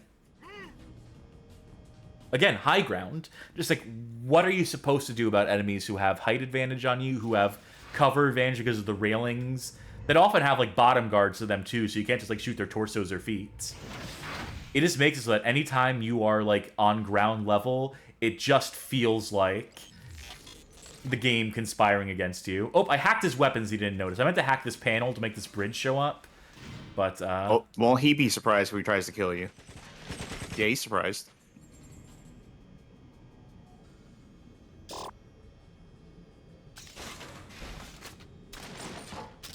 Yeah, I don't think I will buy that shotgun. I see the, what you call it, the sentry gun there. Can I hack this? Yes. Now, is it shooting? Yes, it is actually shooting enemies on my behalf. So that is an actual, like, effective use of the hacking tool.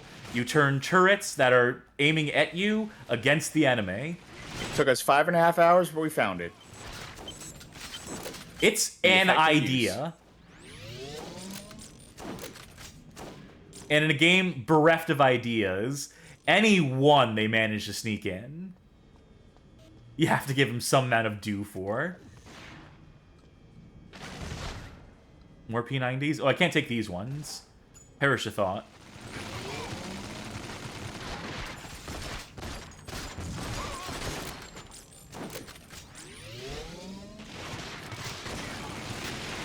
Okay, fuck this.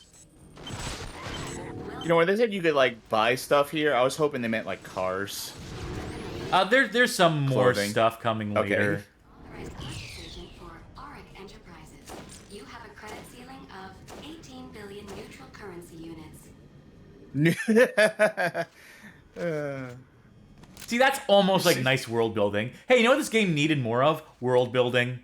Explaining how this world works, how Octopus operates with impunity, basically. How MI6 hasn't taken these particular villains down. Like, you know, why they're feuding with each other beyond the fact that it's like, oh, they want control. And it's like, over what? Over who? There's so much they could do. I think neutral currency units is just called Bitcoin now. Yeah. Get with the times, GoldenEye.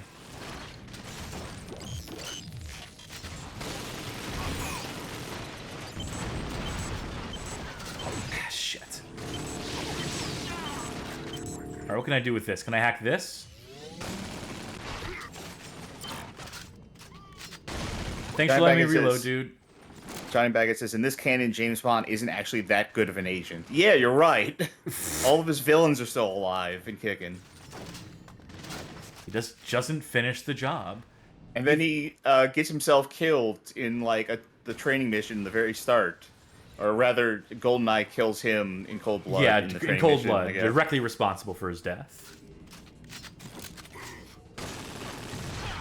And Johnny corrects himself, and he's like, okay, well, he's not a good agent in the movies either, but he's worse here. You know, he gets the job done in the movies. Yeah. He's not particularly stealthy or, you know, secret about it. Every villain seems to know him. So clearly the secret agent part of Secret Agent is... Anyway, I mean, these are points that everyone who's ever criticized or made fun of a James Bond movie has. Oh, purchased explosives. Thank you for purchasing Lucifer X14 plastic explosives with integrated detonation switch. Your goods will be waiting at the docking bay when you depart.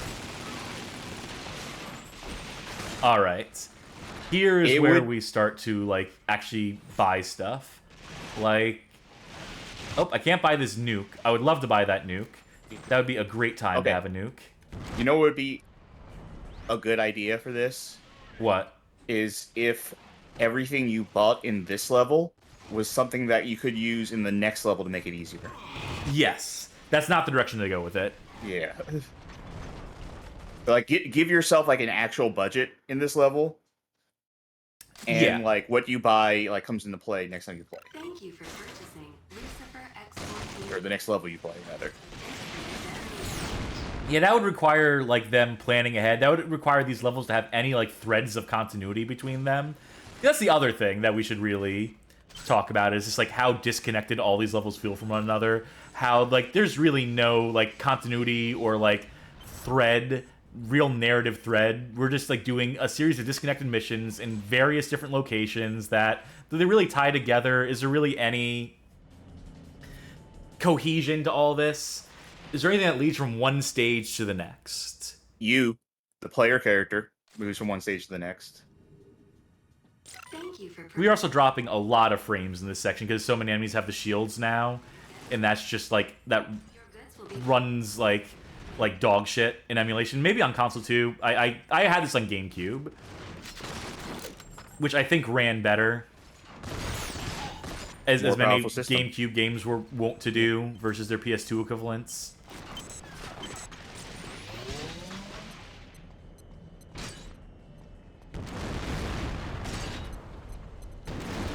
You ever think about how much better? Nah. You ever think about how much better the GameCube would have been if it used actual fucking discs? Yes. I mean, that wasn't the only thing holding it back. I mean, you're right. But that was one thing. As I was saying, the reason the N64 failed was because of cartridges, and it's like, yeah, you're not wrong. It didn't help it, but like, you know, the reasons are multifaceted. Yes, yeah. It's Nintendo's business plan. It's their inability to adjust to modern markets, to embrace third party in a way that is effective, to embrace their exclusives in a way that makes sense. Their unwillingness to. Yes. Not just inability, just stubborn unwillingness to. You know, like, you know, we can like criticize them, but you know, ultimately, like, they're the only one that's going to weather the storm. When Microsoft and Sony bow out of the shit, they're going to be the only one left still standing, and then, you know, won't we look dumb? Even though all our points are valid, and even though they could be making so much money, even though they're leaving so much money on the fucking table routinely year after year. Yeah, it's not like they're not successful. They are wildly successful, but they're successful in spite of themselves, it feels. Yes, they're successful in spite of themselves, and despite being like actively hostile to their consumers, doing things just to fuck with them and make their lives worse. To make their experiences just that much more frustrating at every turn. Yeah, I'm sure we could ask some Super Smash Bros. Melee competitive players how they feel about Nintendo. Yeah.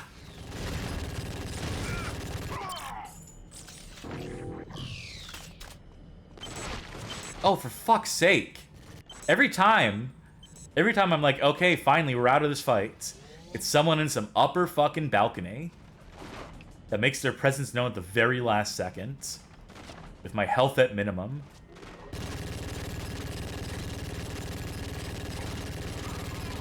Cool. 100 shots. And 74, almost to the bullet to take care of that guy. Magic Meows is what money is Nintendo leaving on the table right now? In the how about a compelling virtual console? How about a compelling library of virtual console games? How about like embracing, like actually like making it a worthwhile prospect for third-party developers to want to make exclusives to their system? How about like just like any number of things they could do in terms of like making their controllers not completely fucking suck? Or but like I said, successful in spite of themselves. Like, they could be doing so much more. They're doing great, but there could be so much better at it. And they just don't want to be, it seems. Johnny Baggett says, how about not releasing games that you can only buy for a limited time, or making stock artificially limited in general? How about that? Yeah. How about not just, like, directly making games for the reseller market? You know? Has F-Zero 99 been canceled yet? Have they pulled the plug on it at this point? Because I'm waiting. All things in due time.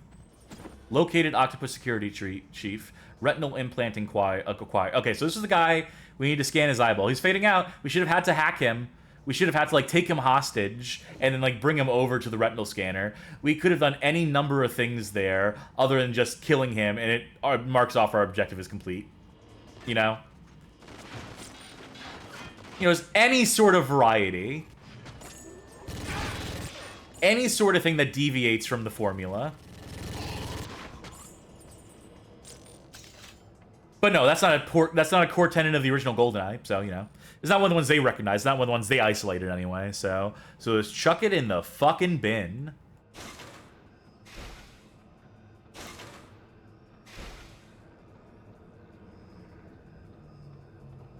This guy got a minigun. Loading next area. What, you don't think this is a cool scenic room? You don't think that they completely wasted the design of this? I think the concept art showed like a lot of like sharks swimming past this. There's supposed to be like sharks that like are in the water swimming past the windows and stuff to give it like, you know, an evil villain lair. If it's in water, it has to have sharks in it. What Bond movie had the sharks in the pool that there was a staircase and it turned into a slide? Was that wasn't Live and Let Die? What was that? Someone in chat remember for me, please. I'm a fake Bond fan, I know.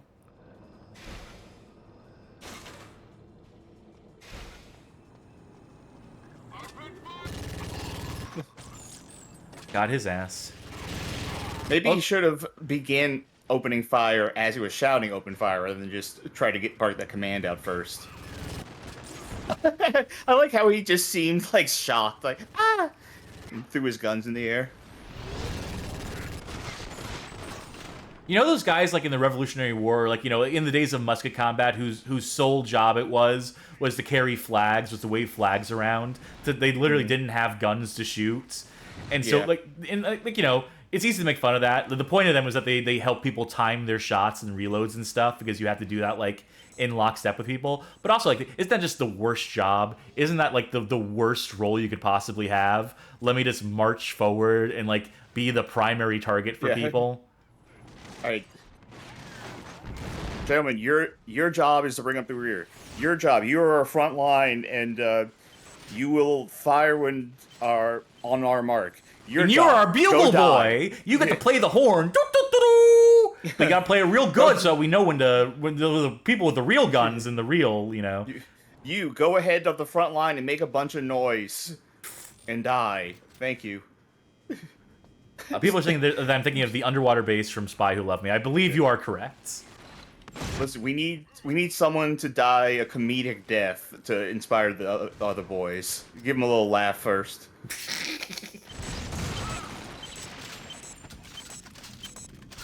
Grab that armor, why don't I? Is this the unmarked currency, the neutral currency? I believe it is. It's just a room full of these bills. Oh. Just Benjamin Franklin. Yeah. Okay. You know, back in the day, every army would have a guy who was 2 days from retirement and friends of everyone. That's his job. He'd be sent to the front lines. Okay, Johnny Baghead asks, and I do like Bond question. I do appreciate Bond question. Give me something to fucking think about as I play this mindless game. Okay, Bond question. What is your favorite Bond movie each actor did? I'll do them in chronological. Connery, I'm From Russia with Love Like Her. I think that's probably like the strongest Bond film. One of the best Bond films, period. Lazenby, I like in Honor Her Majesty's Secret Service. The joke is that's the only Bond movie he did. He was a one-time actor. Roger Moore comes in, and I really do hate all his movies now, even though they used to be my favorites. Those are all like impossible to go back to. I guess for Your Eyes Only, it's the most grounded Bond movie. It really is the only one to accurately portray Bond, like in that early era, as being just like a mean son of a bitch, like a petty asshole who kills in cold blood. That movie captures that in a way that none of the other classic Bond movies really did. Then we move on to Dalton, and that's a choice between The Living Daylights and fuck, what's the name of the other one? The Living Daylights. Fuck. I guess it's gonna be Living Daylights, because I can't remember the name of the other one. A License to Kill. Whichever one has the Russian lady who's a cellist, but also like an agent or whatever. Oh wait, no, which one had the revenge plot, actually? Is that the same one? It's hard to remember. Those movies blend together. They're both pretty good, but like they're also like not particularly memorable as far as Bond films go. And then we get the Brosnan, and for me that's I'm partial to Tomorrow Never Dies. That's because I like Michelle Yeoh. And I like the sequence at the end. I like the action climax, the fights on the submarine, people using guns akimbo.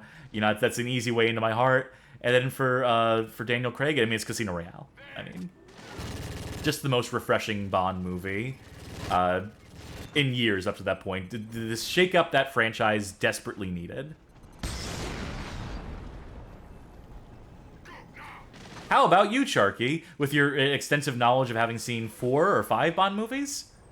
Right. Okay. For Sean Connery, it's You Only Live Twice. The worst. The absolute fucking dog shit worst. Yeah. For Brosnan, it's Tomorrow Never Dies. Okay. And for Daniel Craig, it's Casino Royale. Okay. This sequence sucks, by the way. I think it's my 4th time attempting it. It's a giant staircase you have to go down. You can't jump over the sides. You know, again, we talk about, like, you know, bad combat design and, you know, having multiple ways to skin a cat, as it were. You know, games that let you, like, hurdle, vault over, like, you know, objects or whatever. What if we could, like, shoot this glass and just, like, jump through this side? Or, you know, what if we could do anything here besides go right down the center through that, like, open killing field here, basically, into a room where we're flanked on both sides, where we're getting shot at from both sides. And, you know, what if we just had, like, this giant glass wall we can't shoot through, we can't break it down, so there's nothing we can do to, like, take care of these guys while we still have the height advantage, while we still have the high ground. Johnny says, I feel bad for Charky if the best Sean Bond movie I've seen is You Only Live Twice. I've seen GoldenEye. Not GoldenEye. Goldfinger. I'm sorry. I got confused by this game. I've seen Goldfinger. I've seen, like, a couple other ones. Legitimately, You Only Live Twice was my favorite one to watch. I didn't know you were racist. I didn't read the book. No, to be clear, past tense, because I haven't seen it since I was, like, 13. But I do remember really liking it. What's your favorite part? Where Sean Connery puts on yellow face and starts speaking in a fake Japanese accent? I thought that part was pretty cool. I was 13. I don't remember that part. That's the entire back half of the movie. That is the central conceit of that movie, is that James Bond fakes his death and then works for the Japanese intelligence agency. And in order to acclimate to that role, he pretends to be Japanese. And they do quote-unquote surgery on him to give him Japanese features. And they give him a Japanese wife. This. I remember in the book, he gets amnesia and he legitimately thinks he's Japanese. I don't know which is worse. I don't know which of those two plots is worse. Johnny says, don't get it twisted. Bond does not even use an accent. He just speaks Japanese with a Scottish accent. Okay, fair point. Domo arigato. That's me trying to do a Scottish accent to say a Japanese thing. I don't think it came through. I forgot that I can't do accents, not even Scottish ones. check out our playthrough of Ancient Roman.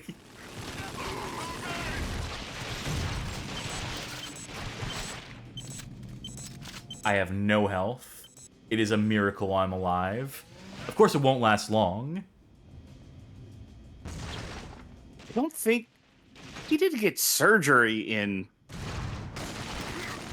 Maybe like elaborate makeup. It's one of the two, though. The point is that they literally yellow his skin and pull his hair back and then, like, give him the eyebrows and make his eyes squint. Let me make sure I'm not thinking of the wrong movie here. You Only Live Twice is one that takes place almost entirely in Japan. Yes, because I remember there's a sumo tournament. Yeah, okay. No! The sumo tournament is in fucking The Man with a Golden Gun. No, it's in You Only Live Twice. I'm on the Wikipedia page right now for You Only Live Twice. While attending a sumo tournament. It says. It's in both, okay. Says Johnny Baghead. You know what's incredible is that despite all that racist shit like that happens in You Only Live Twice, there's still a more racist Bond movie. It's called Live and Let Die. Yeah. The one in New Orleans, right? Yep. Baron Samedi. And all black people are drug dealers, as it turns out. Who'da thunk? Just ay-yi-yi, that fucking movie. Definitely the worst of the Roger Moore movies. I'd rate that worse than the ones where he's just old and can't do shit anymore. Man, you know, the James Bond franchise kind of fucking sucks. You know, I'm just realizing now, like, oh yeah, these movies, like, suck for the most part. Like, a lot of them just aren't good. As it turns out, a lot of them are really fucking objectionable. Who'da thunk? Oh, I'm looking up I'm looking up pictures of You Only Live Twice now. Yeah, they do. I tried to tell you. I tried to warn you off of like doubling down on it. I very clearly specified past tense saw it last when I was 13. I'm like in my 30s now. I do not remember a lot of these things. There better have been a fucking checkpoint. There better have been a goddamn, thank God. There, and I got one guy to stand on the platform, and then I triggered the platform, and then he died. That's as much luck as we're gonna have with that. You know, I think I need to go watch that movie again to like dissuade myself from thinking it was good. Yeah. I took a drink up for myself there. Jesus. This room, like so many other rooms in this game, like so many other combat encounters, fucking sucks. Can I just run to the other end and use my shield to not die horribly here? Can I just go through? Oh, thank God.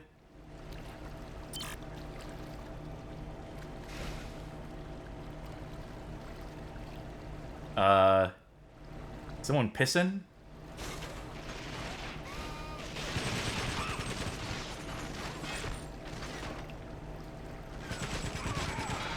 Okay.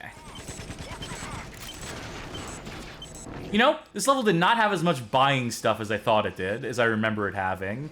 I think the idea this level actually incorporates the mechanics effectively is actually something of a lie, of a fallacy. I sure hope he can swim. I'm sorry, I'm kind of obsessed now with looking at these pictures of Sean Connery in a quote-unquote Japanese disguise. Was it ironic? Did I like it ironically?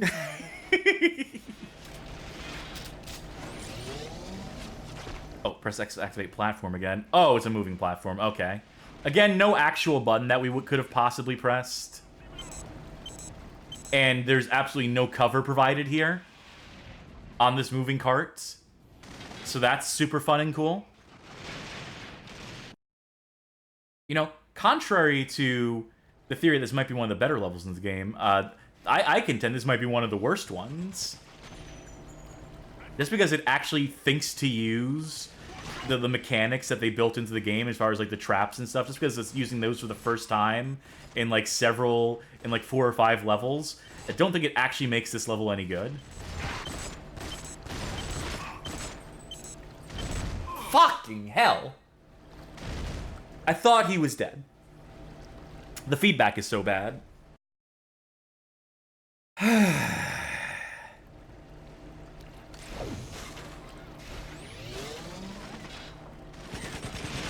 I'm sticking by my comment I made earlier. The PS1 World's Not Enough game is actually better than this.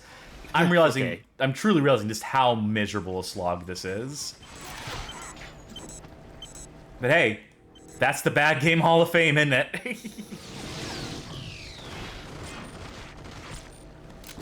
I just realized enemies come from behind just to, like, fuck you up.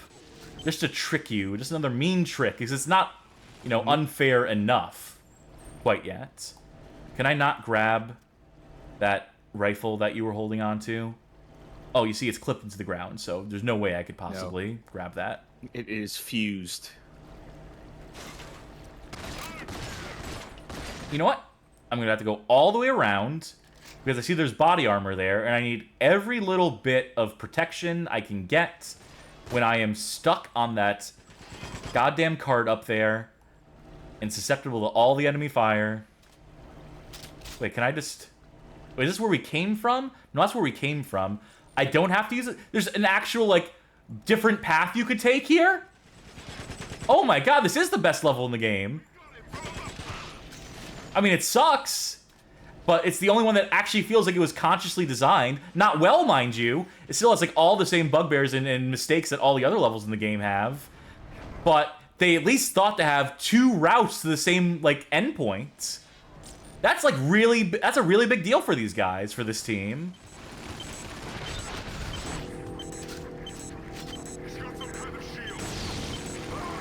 He has some kind of shield. We wouldn't know anything about that. It's not like half of our guys have the same fucking shield tech.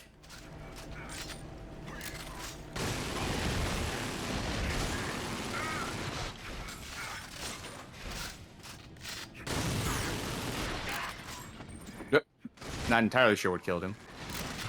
Probably bullets. Or that vase exploding on him. Yeah, it seemed like it was the vase exploding.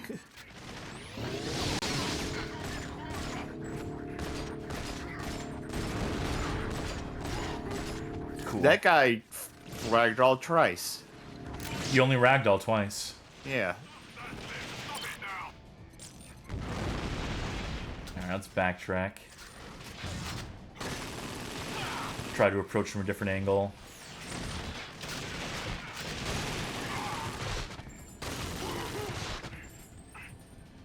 How many bullets does it take to kill an enemy? The kill is a standard goon. That was about 15. And that was lucky. Because he was in close range and all my bullets seemed to hit. Let's try it at an oblique angle. With both guns. Alright, that's 100 so far. Slime Generator says you could probably use your force power to pull one of those guys down from a distance. Anyway, I'm sorry, I misread that. Jack one of those guys off from a distance. Oh, yes, yes, yes. Then they won't even want to fight. They'll just be so contented.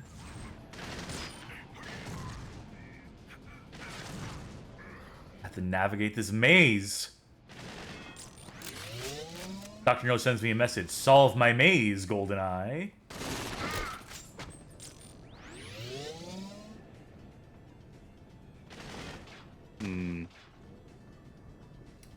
This is hell.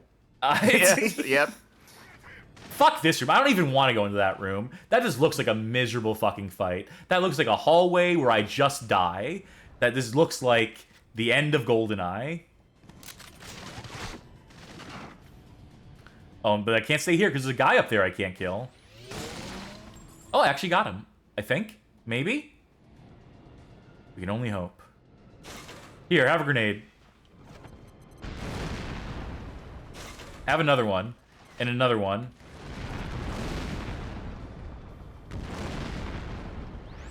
Thank God for the grenades.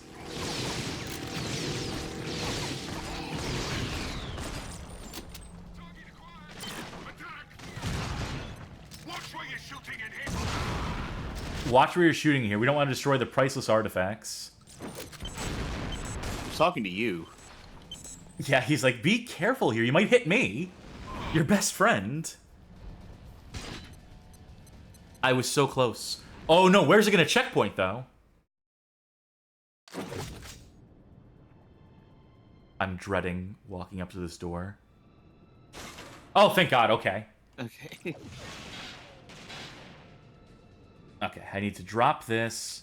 Pick it back up in my right hand. Shield, grenade, grenade. Let the grenades do all the work for me. I think that did it.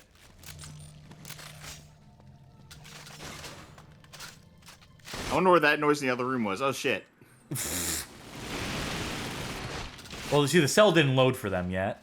They're also bound by the constraints of, you know, 7th generation console tech.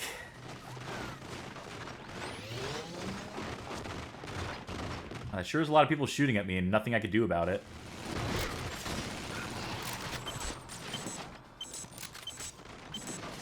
I could not even tell you where they're shooting from, except for above. That's about all I got here. That's about the only situational awareness I have. Oh, I could use this.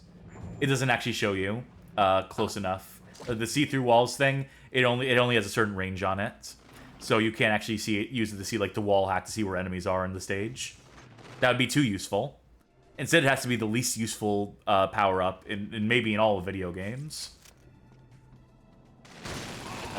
Johnny Baggett says, I'm going to say something nice because it's related to a Bond game I've been playing. The checkpointing is mostly decent, a lot better than the final act levels in Everything or Nothing, that's for sure. I think it's just the issue of there's no fun part of this game. Yeah. So, like, Having anything you have to replay is just like torture. I can at least see, like, you know, something in Everything or Nothing, like some set piece being, like, exciting. This game doesn't have any fucking set pieces. How's that for a Bond game? How about, here's a movie franchise that is entirely based on spectacle, that is 1000% based around, like, incredible stunts and choreographed sequences, and what if we just stripped all that artifice out and just made it, like, a boring corridor shooter? Great job, EA. Well, you want something exciting? You want some good news? Lay it on me. All right, I'm gonna keep it vague. And this is also to tease the audience too, but I just got a notification. And this coming Tuesday's stream should have an exciting development in the world of Charky Stream Snacks. Okay. It's something to look forward to. I just got an email notification telling me something is coming. Oh my god, I hate this ring around the rosy bullshit. Just stand still and die. Yet you like Time Crisis. Remember that final boss fight with Wild Dog? And shut up.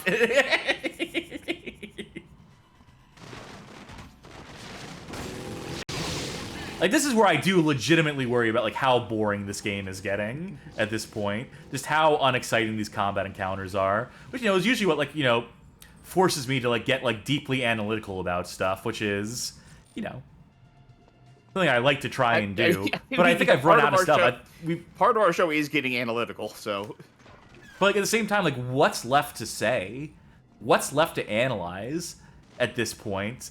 I guess you could analyze how they completely wasted Ken Adams' designs. They got, like, one of the greatest set designers, concept artists, like, you know, Imagineers in industry history, and they just, like, squandered his ideas. Say something nice. Nice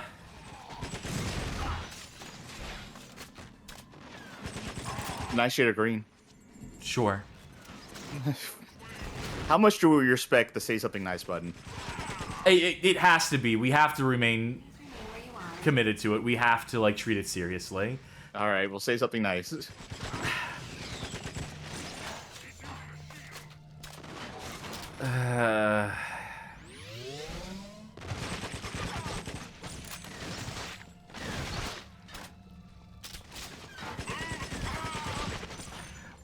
No, wait, no, that's not. I almost said variety of weapons, and then I realized there really isn't. Oh, these fish. Fish AI. I just asked you, how much do we respect the Say Something Nice button? Okay, yeah, you're right. This doesn't count. Even though I enjoyed looking at that, but it's very much an ironic enjoyment. I don't feel like the Say Something Nice button is meant to be ironic. I think it has to be things that are actually legitimately well thought out and good. I think there is a value to some degree of ironic enjoyment, but I would agree in this case that that doesn't count. Okay. Johnny Baggett goes with this game has functioning widescreen. That's nice. I mean, I don't want to just go with that because that one, I did not come up with that.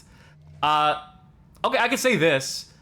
For the game being short, you know, only having 8 stages, you could make the argument that you're getting your money's worth because of how fucking long these stages go for. That almost sounds ironic, and it is mostly ironic. Okay, but there might be someone... I think I found one in here that we could use. I think there are parts of this level, because you were just talking about, like, wasting a level designer, right? Yeah. I think there are parts of this level in particular that are aesthetically kind of cool. With, like, the octopus framing at the start of it in that one room. This weird room with just Egyptian artifacts and stuff. Yeah. Kind of like how the windows in this room are framed. Like, the shape of the architecture. Like some parts of this place have just been, like, a warehouse. But I think there is some aesthetically pleasing level design in this level in particular.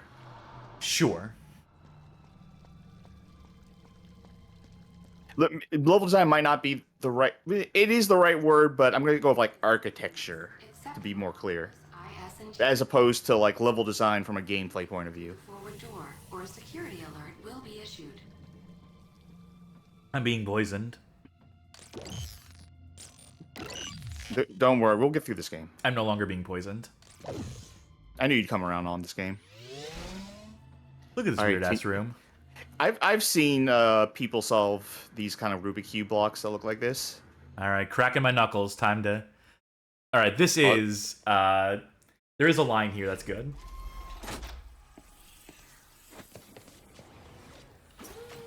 It's coming up. It's not in this cutscene. Oh, okay. It's here.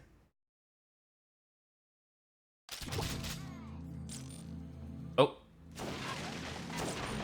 You have the navigation coordinates. Now get out of there and stop spending my money. There we go. Yeah. That line would be funnier. The stop spending my money line would be funnier if we had actually been able to buy more shit throughout the course of the level.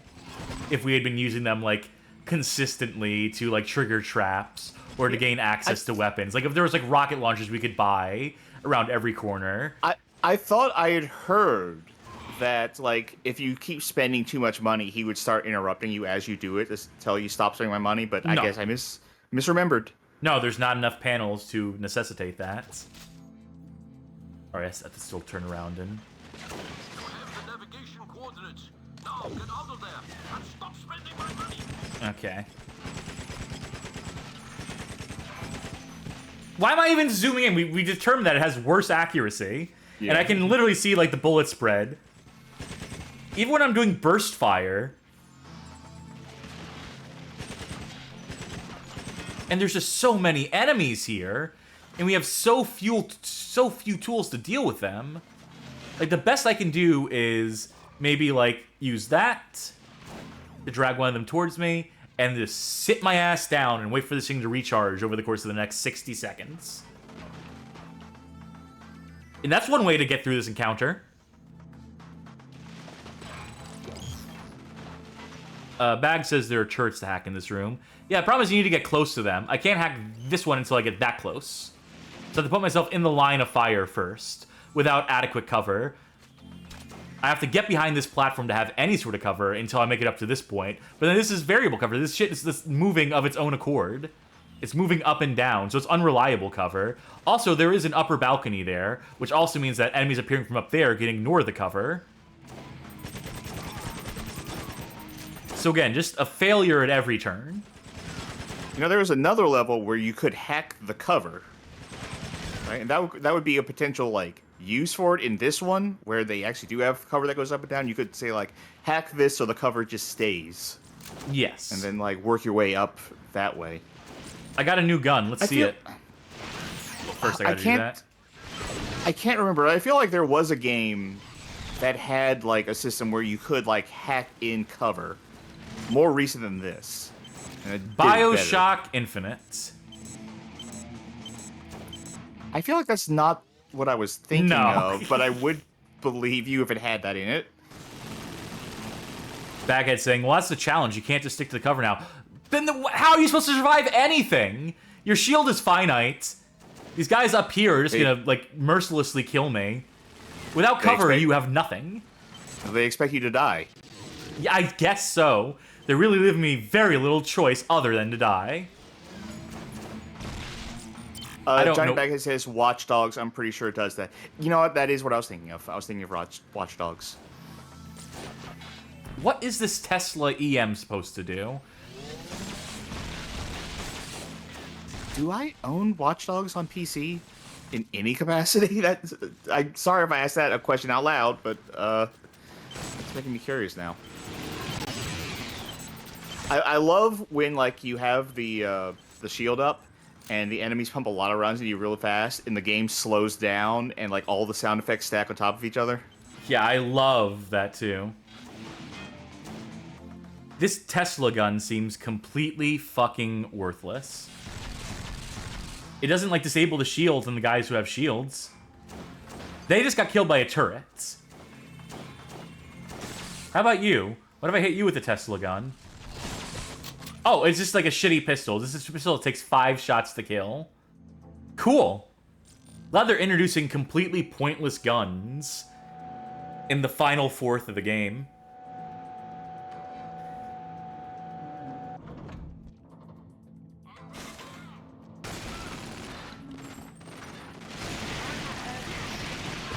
Oh, fuck this. I'm just waiting. I don't give a shit anymore. Whatever Wait works. for my fucking health to regenerate. Anyone who tries to get in close can eat these fucking bullets. This is fucking exciting. Cover shooters sure are cool. I would not call this a cover shoot. Yes, you are encouraged to take a lot of cover in this game. Yes. This is not a cover shooter. This is effectively a cover shooter. Now, in my mind, the definition of a cover shooter means you have to be able to stick to cover.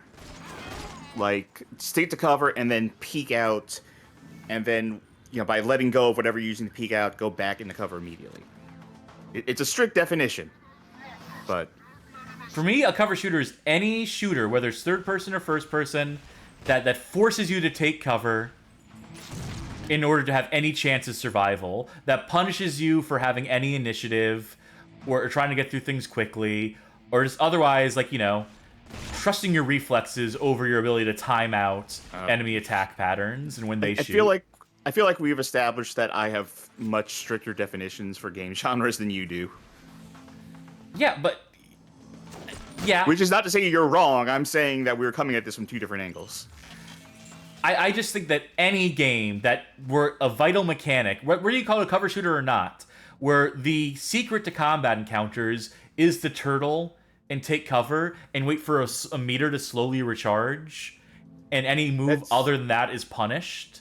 That's whatever you call that. It's boring. In this instance, the way that this game does it, I would call it more like of a Halo also ran, like something that's trying to ape Halo's design more than like a cover shooter. Halo obviously does it better, but yeah, Halo does want you to, like, if you are taking too much damage, it wants you to go in a corner and suck your thumb for a little bit. And I just don't think that's fun. Sure. I just think that actively inhibits fun. I just think anything that forces you, like, power fantasy, that's what video games really amount to, right? Okay. Let me pivot off of that, though. And I want to present you with something that I know you like, which is Call of Duty campaign modes. Yeah, you can play those without taking cover. It's tough, but you can do it. At a certain point, they definitely did start encouraging you to, like, take cover and, like, sit off to the side to regen things. Not to the extent that this does. It's quick, and you don't have to do it, because there's also... all the arenas in that game give you, like, options for angle of approach. So you can have the high ground in a lot of cases. It's a lot more fair, and the time to kill is infinitely quicker. It doesn't take this long to kill a single enemy. Your guns are actually effective. You can engage people at range. So... And people saying, like, I see karma's coming. You definitely can't do that on higher difficulties. The same people who told me you can't be favela on veteran without, like, spending egregious times behind cover. I beat that level routinely in just, like, a single sprinting run. In a single, like, unbroken, like, running from house to house, taking, like, moments of cover, but never stopping moving. That's my favorite way to play level, and that's one of, like, the better levels in that game, because I found a way to enjoy that. In Modern Warfare 2, that is, specifically.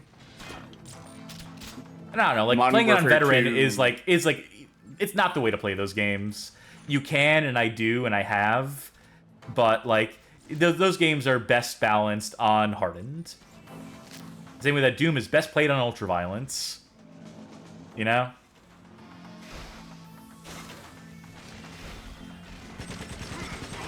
remember, we're playing this game on normal. Yes. This is the middle difficulty. By the way, I feel like I said this before, but and this is not a unique complaint or point of view, but normal should be the way to play a video game.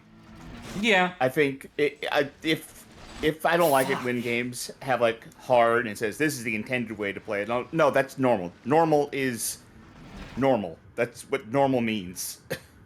If you wanted the game to be hard and that to be the default mode of play, then make normal hard. Or, in the sense of difficult, Then you make hard something even harder than that. they're trying to balance it against how, like, they expect players to engage with the game. I feel like normal should just be, like, we balance this in the way that the casual player, or someone who has, like, at least, like, genre experience at the very least, will like to engage with this game. Yeah.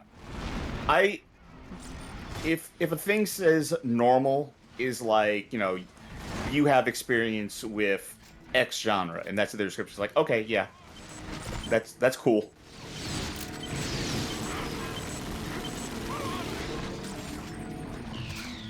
I just landed on another minor nitpick. And I know there's some big nitpicks in this game. I know there's not even nitpick. I think at that point it's just major complaints. But this is just petty. The thing I'm about to bring up. Mm-hmm. If I can find it on the ground. If it's still there. Fuck! It's not. Is your complaint that something you couldn't find? Oh wait, is it the thing where like you can't pick up a weapon because it's buried halfway into the ground? No, I was gonna say the Tesla EM, that useless gun we picked up.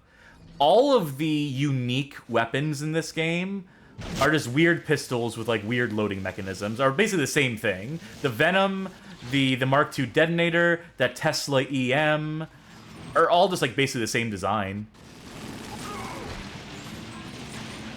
It's not a particularly exciting design. So, like, the only unique weapons in this game are all basically interchangeable with one another. That's just, like, an aesthetic thing. Ultimately, like, you know, all that matters is the form and function of it. Or the function, not the form, but...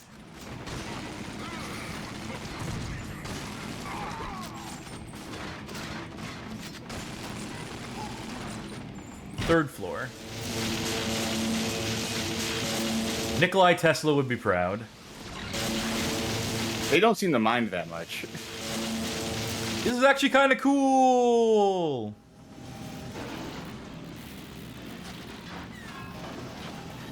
Yeah, I sure hope no one downstairs electrifies this third floor again.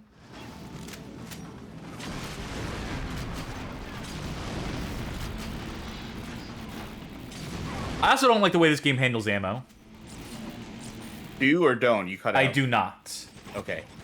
Like, that rocket launcher has 3 shots in it. You can't hold any in reserve. You just have the 3 that it has on it. And then when you walk over another gun, you're still not picking the missiles up out of it like you would like in any other shooter, like where you're like you're assumed to be like stripping the magazines out of them or taking them off the corpses and just like holding ammo in reserve. No, that game isn't about that. There's no reserve ammo in this game at all. A rocket launcher should let you hold 50 rockets or 100 if you find a backpack.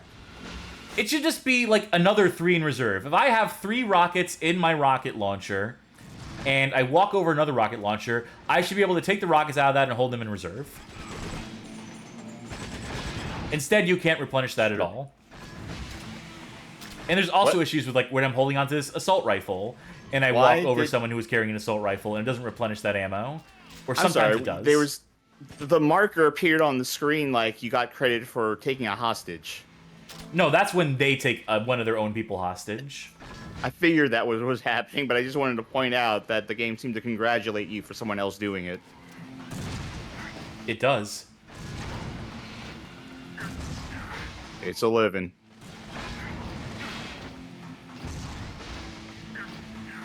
I'm so glad I realized you can just walk up to these people and completely break them.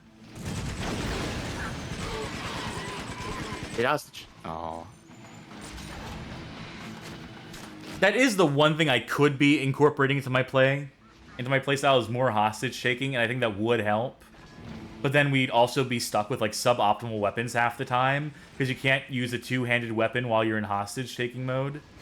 So this assault rifle gets thrown away, and for all the issues I have with this shitty assault rifle, it is still one of the most effective weapons in the game. Okay. Let's play like this. Oh, that his gun was big.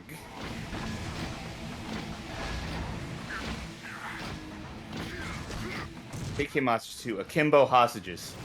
Oh, that'd be great. I mean, you wouldn't be able to shoot anything, but... Yeah, you wouldn't be able to shoot. But you have 2 little buddies with you.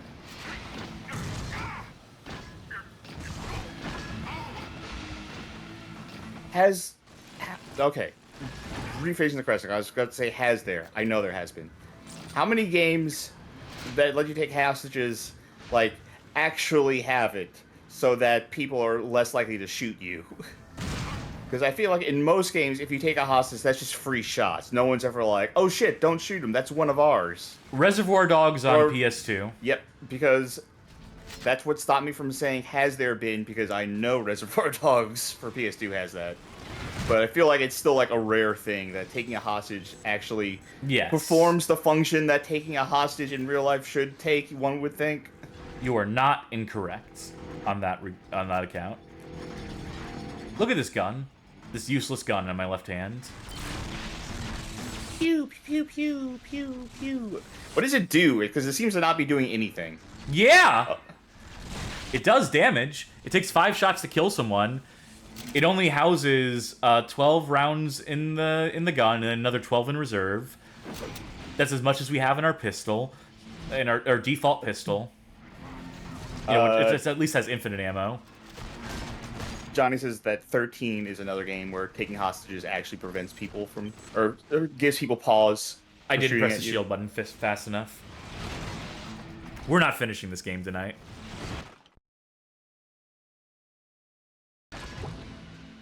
Well, we got to finish this level tonight because there's no mid-level checkpoint. Yep! And isn't Unless that just awesome? Unless you want to drop a save state. We still have time. Well, I mean, we'll see what this... We don't know how long this level goes. Could be another... Ooh, I love it when this happens.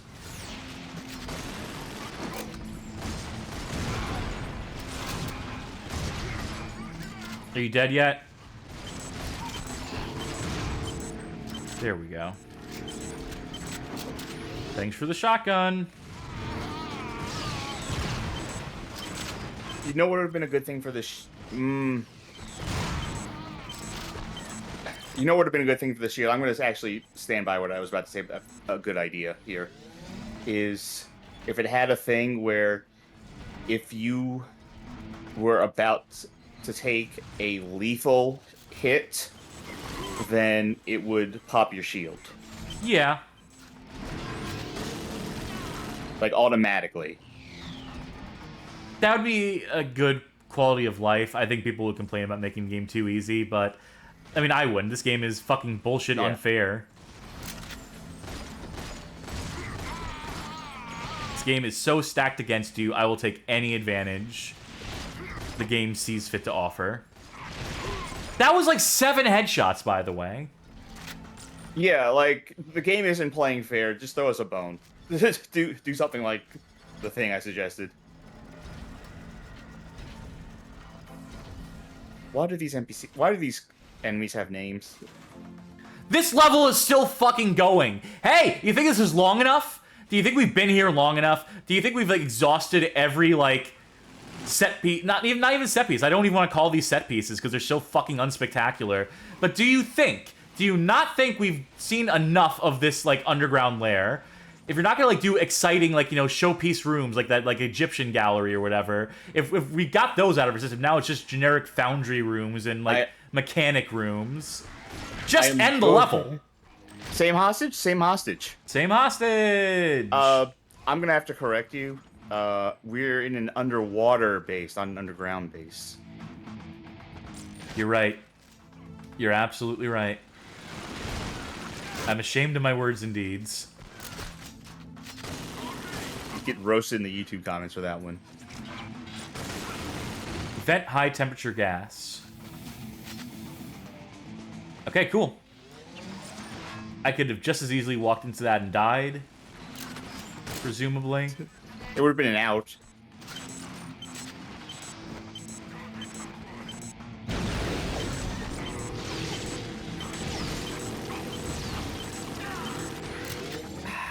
Fuck's sake.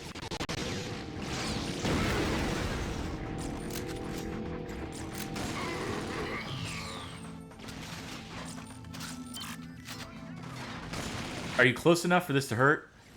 No, and it took me 30 bullets to blow up those barrels. I think one of them died. Nope. See, no, they I just take took it each back. other He hostage. got taken hostage. Fully aware of what I'm doing. Drink up. Can't you see?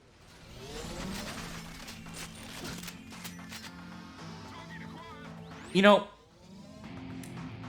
this is, you know, this is gonna be me like showing my ass. You know, this is gonna be like using a complaint that I don't like people making, because most people who make this complaint don't understand how the industry works. But how do you? Were they on drugs when they made this? I'll kill you. I'm drinking up first before I say this. Do you think anyone like who play tested this game was just like, this sucks?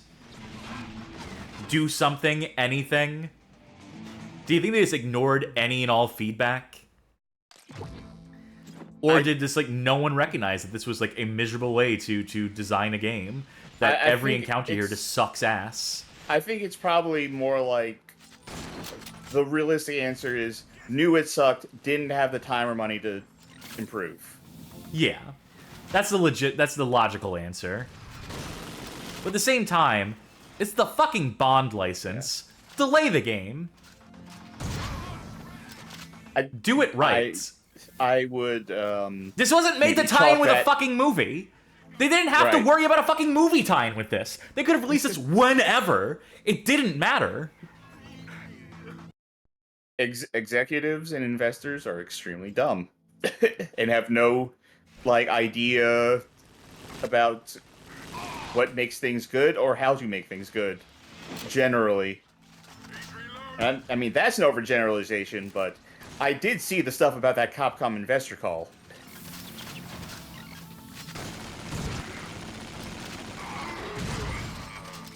Where they were like, we know you said Monster Hunter is going to come out in 2025, but what if you released it this year, because that would make us more money? That's a brilliant idea. Like, you can make game, you can release game whenever, right? That's just, you just decided that it should be next year. Just make it this year. Love it. Love that. I'm gonna say it every time, because I do. Frank Gothic says, it does raise an interesting question. When did delaying games become a thing, or was it always a thing? It was always a thing. Mm-hmm. I mean, as long as there have been games, there have been deadlines for games. It's like, you know. The only issue is that the release dates used to not be like set in stone, because we didn't used to say when release dates came. Like, you know, back in the days, like, a game would just come out without, like, a shitty hype cycle to build up, like, expectations for the game or whatever, to make people think it was something that wasn't going to be. We didn't have fucking, like, regular showings at E3, like, in the 80s, moving into, like, you know, the early 90s. And you know, even then, like, you know, it was reasonable. And games would just get delayed, and they wouldn't get, like, the delays wouldn't be reported on as if, like, it was, like, a big deal. They would just be like, you know, you just see, like, in the upcoming releases section of, like, your Nintendo Power or whatever, they would just change the dates. And unless you were, like, cognizant to what that previous date was, unless you were comparing and contrasting in magazines, unless there's a game you were particularly excited for, that you were, like, anticipating, that you were looking at the release date for, then, like, it just didn't matter. All right, I want to talk about a YouTuber I watch, and I'm preemptively bringing out my list of people we can't invite anymore and crossing a name off. This is a guy I generally like watching, Charlton Wonder. He does a lot of, like, immersive sim stuff and horror stuff, but he talks a lot about his policy on, like, games getting delayed, and he has a 3 strikes rule for himself, where he says if a game is delayed once, that is completely normal. If a game is delayed twice, then it's reason to start being concerned. And if a game is delayed 3 times, then you should, like, abandon any preconceived notion you might have had of it being a good game, because it's probably doomed. And, like, I feel like that's not realistic. It's Hollywood logic. Yeah, it's the idea of, like, movies being shelved and, like, sitting on a shelf for years, and then which isn't the same thing, because they're not delaying for, like, production usually. They're delaying, like, well, nowadays they delay for VFX work if they need, like, extra time to do that, or they'll just crunch people to death, you know, in pursuit of their, like, you know, fucking Marvel movie CGI or whatever. But, like, it used to be like a movie would get shot, and then they'd be like, oh, this isn't as good as we thought it was. Let's wait to release this in a month where there's not much else competition, and then maybe it could do okay in that context. But I don't know, like, to apply that standard to games, Like, there's Yeah, something to be said for games that, like, there is a track record of games that have been, like, repeatedly delayed, and they're just like, fuck it, release it, and then it ends up not being a high-quality product. But that's, like, a failure of teams. That is, like, a managerial error. That is a company not knowing when to cut their losses. And I don't know. I don't know. I can see like a game getting delayed over and over again, and that being like, okay, there's a problem here. Like, we know Duke Nukem Forever. Yeah. But I think having that strict kind of no, like to have like idea, a strike system is stupid because it neglects context, it neglects like circumstance, it neglects like individual case-by-case basis stuff where there might be very good reason to delay a game. How many times has Stalker 2 been delayed? Like 3, so I guess it fails the 3-strike rule. But yeah, but the last 2 strikes are because of like the war in Ukraine. So like, I don't know. Like, I'm willing to like live and let live on that one. To be fair to him, he did say in a recent video that once 2020 happened, he kind of loosened on it a little bit because the world changed. You don't say. So I think even he would probably say, like with Stalker, like, yeah, there's probably a good reason for that outside of their control. But yeah, again, I like Charlatan Wonder, but I feel like that 3-strike system is kind of closed-minded, or at least... I know we joke about like people we can't invite on the show, but I would hope that like people are willing to like disagree or like, you know, argue things. I am like, you know, a proponent of like, let me say this. If you think something I'm saying is bullshit, call me out on it. That's not just for you. That's for anyone in chat. If you think something I say sounds like bullshit, if you're just being like a petty bitch, or that's like unreasonable expectation, like I expect to be called out on stuff. I'm not perfect. I'm not a genius. You know, I'm just someone who's played a lot of games and is like passionate about them and at least has like a cursory understanding of how the business works and like what makes for like successful design, what makes for like failures of design. I can articulate my points well enough, but it doesn't necessarily mean my points are correct or that they're like universal. I speak in a lot of generalities. I speak in terms like this is objectively bad when I know in the back of my head that like, you know, someone might like it, that saying objectively is like a damning word, is like a trap in the first place. You know, like some of the closest people to me, the thing I respect the most in people, one of the traits I respect more than anything in people is their ability to be like, nah, that's bullshit. To put away like any sense of like, to know that it's not going to hurt my feelings. To know that it is like, no, you're raising a point, I raise a counterpoint. You know, I think there is room and there should be like merit to healthy debate over ideas. Obviously, not when it comes like actual issues that matter. You know, there's no like middle ground on stuff like affordable healthcare or like, you know, human decency. I'm not for arguing against like out and out pieces of shit who want to like, you know, who want to like fast forward the demise of humanity. You know, that sort of shit. But like, when it comes to something as inconsequential as video games, something as subjective as art, then there should be room for like, let's hash it out. And I guess to be fair and to clear something up, is that, you know, in his mind, when he says the 3-strike system means like when it's delayed 3 times, he's not saying the game will be bad or I will not play the game. He is saying that he drops all expectations that he had going into it. Like any sort of like looking forward to it, he doesn't have anymore after 3 delays. Which again, I still disagree. Why look forward to games in the first place? If he doesn't want to look forward to a game, I can't argue with that. Like my point to that is like why buy into hype cycles in the first place? Why watch E3? Why watch GDC? Why watch the Game Awards? Why watch any of this shit and watch these fucking trailers for games and build up an image in your mind of what the game is going to be, only to be disappointed routinely? With how like. I feel like he also applies that, I think, like the Kickstarter projects. What you should always be skeptical of. Yeah. Like, Kickstarter's always a gamble. You know, you should expect the game to not turn out great. You should support stuff because you like the concept.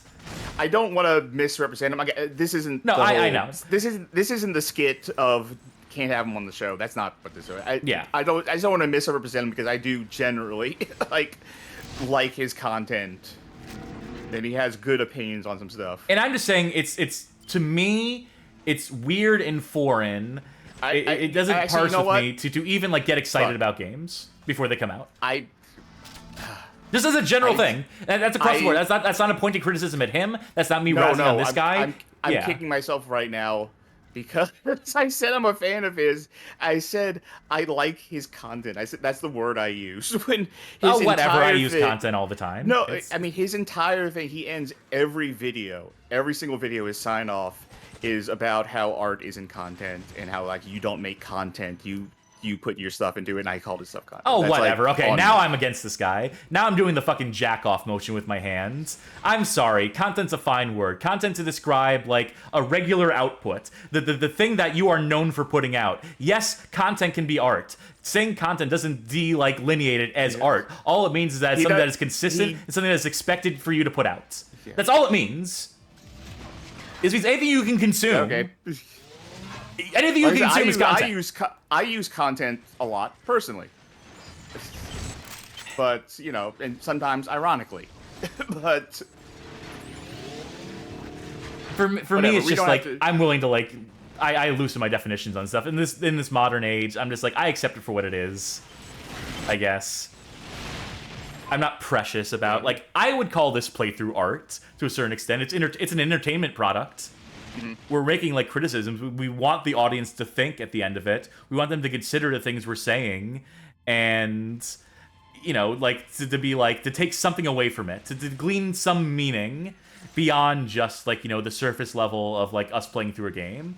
But this is still content. We reproduce it regularly. It is like it adheres to a format. I can tell for him though it's like a principle thing. And I have no principles. If that's how he wants to be, that's fine. Meanwhile, I'm over here just saying, folks, it's Subgust. Yeah. You know, check out our Patreon. Hit up our Subscribe on Discord Twitch. server. Yeah. This is good though. I'm glad we're at least having like some passionate arguments while I'm banging my head against this miserable fucking game. See, this is I like this. This is good. To me, this is at least giving us something to talk about. I think these are interesting subjects we're talking about. Like, I think this is like breathing life into what is an utterly lifeless and miserable fucking game. If we can find something to talk about, we're succeeding. Well, the car lever wants the interesting conversations at the end because they say something nice. Fuck!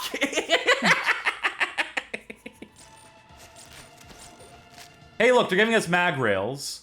Isn't that nice? So if your favorite power-up in the game is this one, well, it's still fucking useless because you still can't see more than 5 feet through the walls in front of you. But theoretically, you're in hog heaven right now if you like using that power-up. And the only weapon that actually takes advantage of it is the only weapon that can actually penetrate through walls and stuff. I'm fully aware of what I'm doing. Can't you see? And we got a drink up. Don't mind if I fucking do. I've been wanting to... Oh, so doesn't have the fucking arrow. I don't know where I'm going. I'm trying to think how this sentence is going to come out. But I've been wanting to drink again lately. Just yeah, to this have show something really does alcoholic. that to you, doesn't it? It's Yeah, that's how it's going to come out. But I don't know. I wanted... like, get a daiquiri or something. That'd probably be good. I wouldn't do it for, like, as a stream snack because I think my commentary would tank if I was drunk. I've been drinking this whole time. My commentary is great. No, and my gameplay is even better. You and I handle liquor differently. That's to say, I handle liquor. It's yes. No argument. I think it was like was this a show bit? The girl drink drunk? No. Oh, whatever show had that segment. That's me. Submersible. Both are ready for pickup. Thank you for visiting the Octopus. When in the Arctic, drop by our polar outlet center. Is that New Kids in the Hall? Goodbye. Kids in the Hall. Or is Kids is in it the new Hall? or old? Who's to say? That sounds like newer Kids in the Hall. 1991. So. Okay. Kids in the Hall.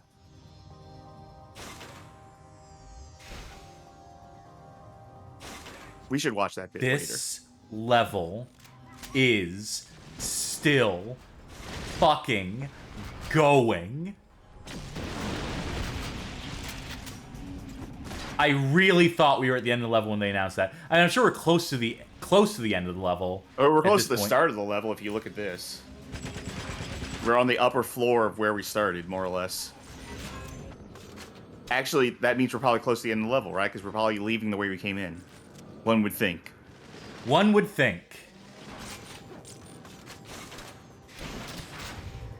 This game is content in the negative sense. Yeah.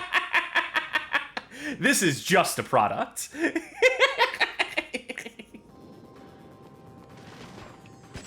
That's not even true. I don't actually mean to be that dismissive, but I'm mad at the game because it's fucking miserable to play.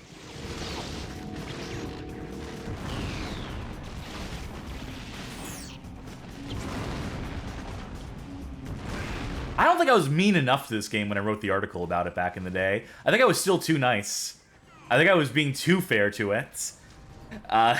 Because I'm playing this, and this is like, honestly, and maybe this might be like an all-time worst for me, just in terms of like fun, in terms of like design I can appreciate, in terms of like understanding what the developers were intending for me to do in a given encounter, or understanding that and having to come to terms with the fact that what they want me to do isn't fun at all.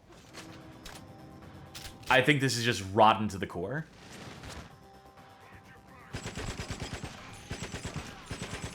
It's boring bad, as Slime Generator just said, yeah. Yeah. Which is, like, the worst kind of bad, to be sure. Besides, like, deliberately bad. It's over!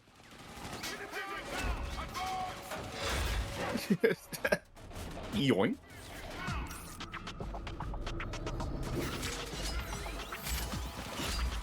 I would get out of the room if I were these guys. Fire weapons. Was there a voice saying that, or was it I couldn't hear just it on the screen? I couldn't fucking hear it.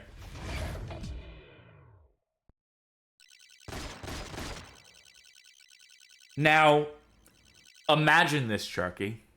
Theoretically, finishing that level after 2 hours. Uh-huh. And being like, oh, I just fell short of the score. Time to replay it. I'm going to play it on hard this time. That'll give me a point multiplier. And I want to get all the unlocks in this game. Oh, boy. Just who? For who? How?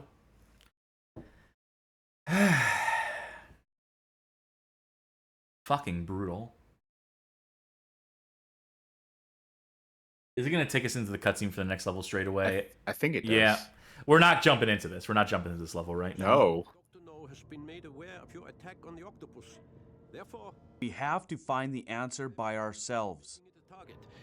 Instead, you must infiltrate the island and find your way to the central command. Weaving right through those mines. I'm Not very fully effective. aware of what I'm doing. Can't you see? I'll do the drink before I do say something nice. Shit. The entire island. The Nose Fortress will be heavily defended. A diversion might help you slip past the gates. Use the explosives you so generously charged to my account at the Octopus. Okay. Alright. Quit out of this. Say something nice. Again, I think in the first episode I applauded. I said that the premise of the game, the concept, the conceit of bringing back classic Bond villains is a novel one. Even if it's completely wasted, put that aside. It's fun. This is the closest we're ever going to get to a Dr. No game, right? Besides that bonus level in the GoldenEye mod known as Goldfinger 64, where you do the crab key infiltration. It like recreates the beats in the movie. We're not getting another 007 Legends anytime soon, where they're rehashing old Bond movies and like modernizing them. So it's nice to have some representation for Dr. No in this game. That's it. That's one of the 3 Bond movies they pull stuff from in this game. Sorry, 4.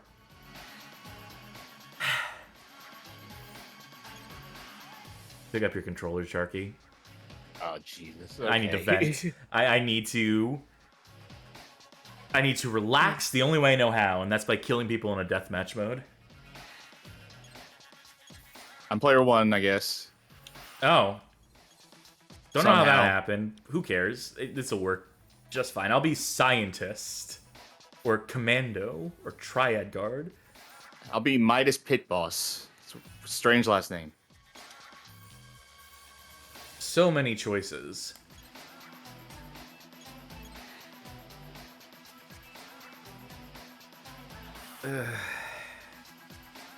There's some levels that we haven't played yet that seem like fun levels. We're just gonna do showdown mode, standard deathmatch, Golden Gate Bridge. Yeah, we haven't done this one yet. That one struck my interest. Rules. Let's just do normal. 5 minutes.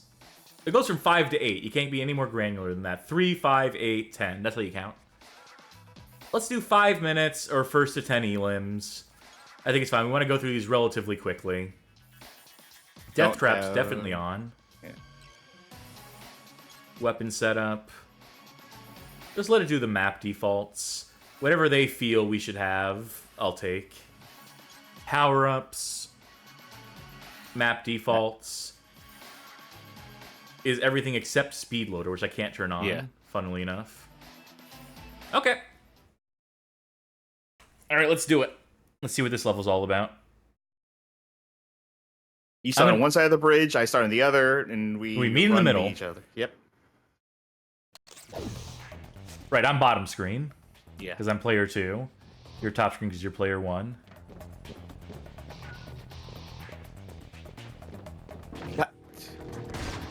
Right. Buttons.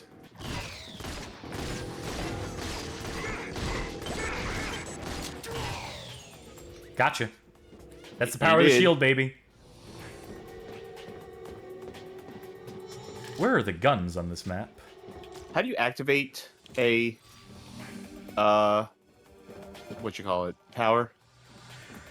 You just D-pad and then L2. D-pad to select. Oh, whoa! I tried to use the stun move on you. It was not effective. I was not accurate enough. Reload is triangle for some reason.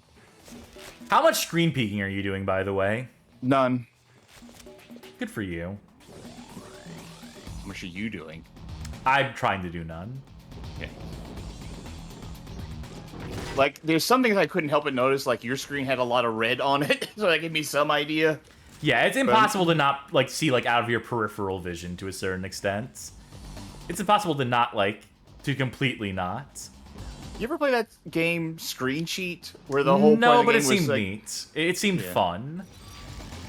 How far can I go? Oh, well. There we go, that's the answer. I crossed the point of no return on that, and I slipped and fell on the banana peel at the end of that, that bit of bridge.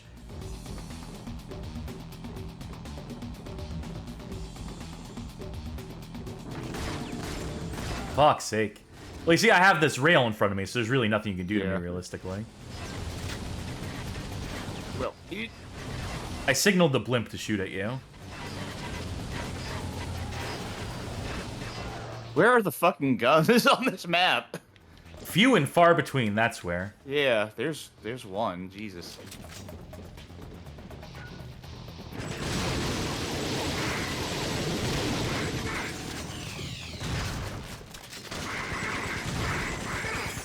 How did you not die at the end of that? Don't know. I used my shield, you used your shield. I accept that. I was dumping 2 guns at once into you, the shotgun and the P90. I'm not even mad. I'm just curious. I'm just curious how, like, the DPS on that was. I guess because the shotgun is so bad. I guess it's just because the shotgun is literally so worthless in this game that even at that, like, ideal range for it, it just couldn't cut the mustard.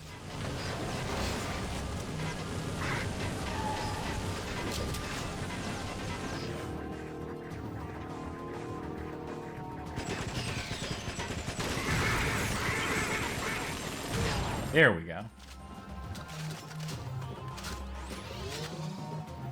It's a tie game right now. I misinterpreted where my character was. Ow! How did that one-shot me? That was a pistol. Headshot? I guess so. Headshot. God, the aiming feels so bad. Yeah, it's not for good. a console shooter. It's not great. not even passable, arguably. Well, I see your golden eye. You actually see it like an eye shine, like an anime eye shine, when you're activating a power. Alright, I just won't go in.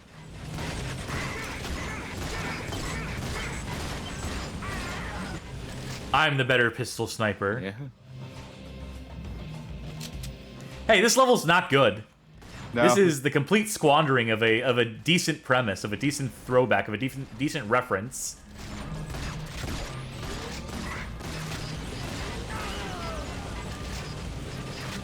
Is this gonna spawn you up there again? Is this gonna spawn me up there? Yeah. No, you're above me right now. Yes. Alright, drop down. No, you come out. Okay. Shit. I could not use my force push power from that far away, Video Game King. I could... And the force push power in this is just a stun in this mode, by the way. It looks like this. Oh my god! Fucking someone clip that. Someone clip the crosshair being directly on your head while you're completely stunned and me dumping an entire magazine into you and somehow not a single one of those shots connecting. I had the golden shield on. Oh. Even still. That was rough. That was not good. No, it doesn't feel good. The multiplayer doesn't feel good. I told you that at the top, you're like, I kind of like the multiplayer. It's like, no, I didn't. Well, let's play Cradle from GoldenEye. All right. A map that you could not play multiplayer in GoldenEye on N64. There was not a Cradle equivalent or version of Cradle. I didn't even get to set any of the parameters. I just hit, like, let's go. All right. I forgot what screen I was on for a second. What? Did you, like, activate something like a helicopter? Or... I didn't do shit. Oh, it's just a helicopter perpetually flying around. Oh, okay. Taking pot shots at us. I'll keep doing this.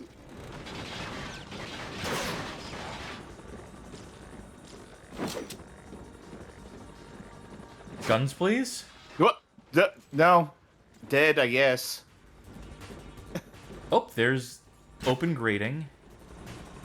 But how do I get to that weapon in the center? There's no jump button.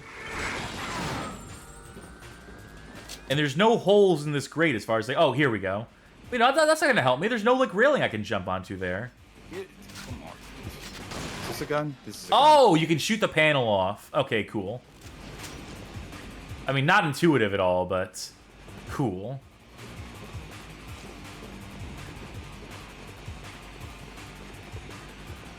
Hi. I was trying to do a scan. I was trying to do a perimeter scan.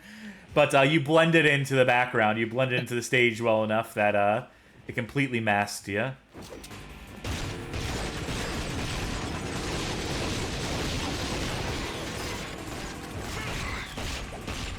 Better off reloading at this point. I don't think that was my kill. I think that was the helicopter. No, I think that was you. Whoa, there you are. Bad spawn points on this map. Bad spawn points in general. Whoa, goodbye. Okay.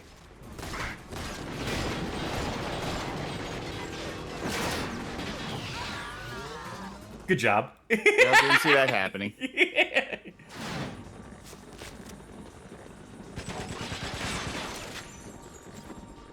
Fuck. I missed.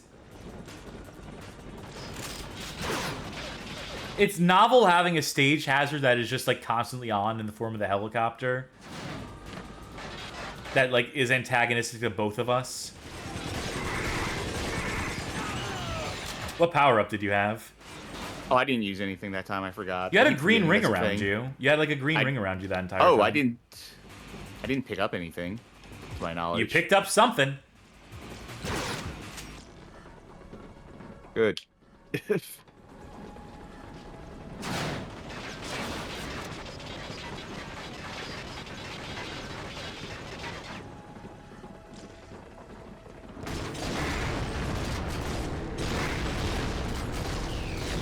How many rockets does it take to kill a motherfucker?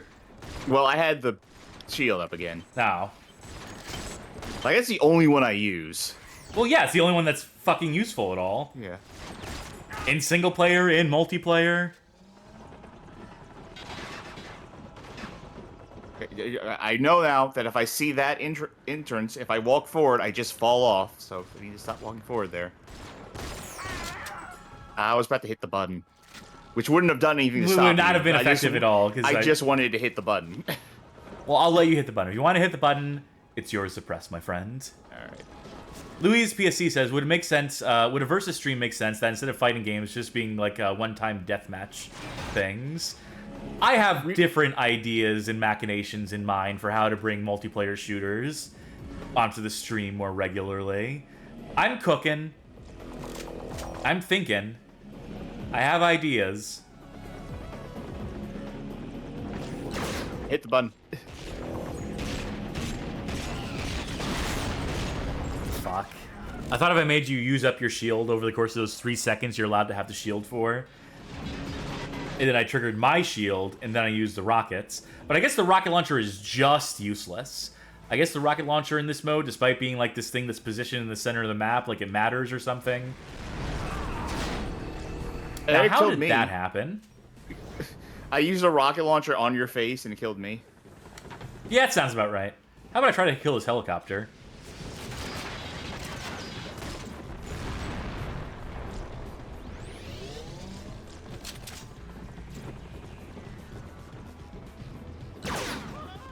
Yep. I screen peeked that one. You figured. Yeah, that one I just straight up cheated for. Hey, guess what? I activated my shield second, which means that I win the fight. Yeah. It's like Drive Impact in Street Fighter 6. One more map. Really? Okay. Yeah, I'm torturing you. Suffer like Cass did. I want to know what the Pyramid Duel is. And let's do Golden Gun. For fun. I want to see what makes this Pyramid Duel different from the other Pyramid Showdown map or whatever other one. Is this going to be... Wait, is this one going to be Temple from GoldenEye? No, it's not. That's from The Spy Who Loved Me. I was correct the first time in the first episode.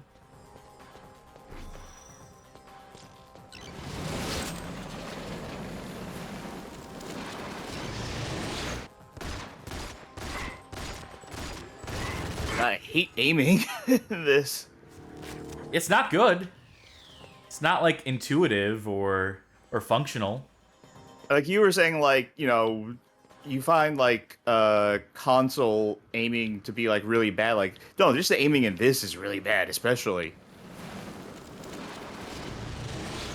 It feels about the same as anything else to me that I've played on console. To me, someone who plays FPS games with a controller, this feels significantly worse than usual.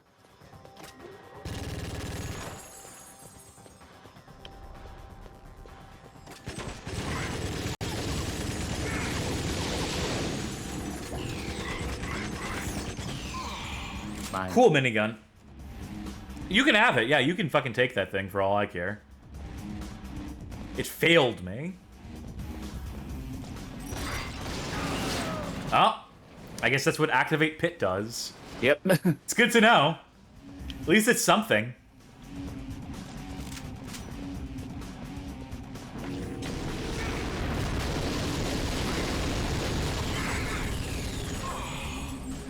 Congratulations, you found a more effective use for the minigun than I could. What is... That's a rocket launcher. Whatever I have here has... Okay, it has one shot. Yeah, you have one rocket left. I used two on you. It's a very little effect, apparently. Please switch to other weapon. Okay.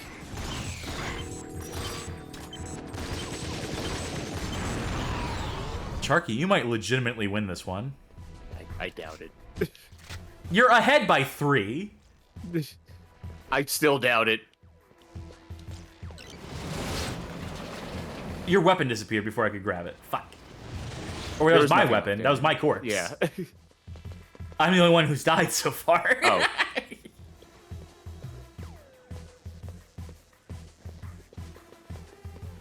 Uh-huh. Nothing. You know what this game is, you know what this multiplayer mode's missing? A fucking mini-map. Oh. This is brutal.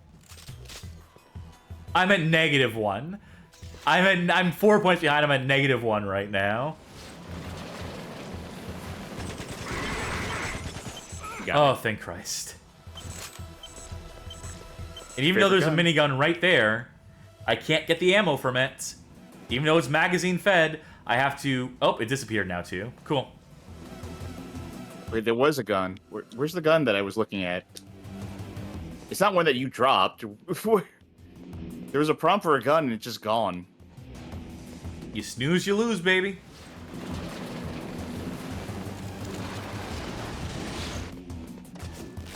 Uh-oh.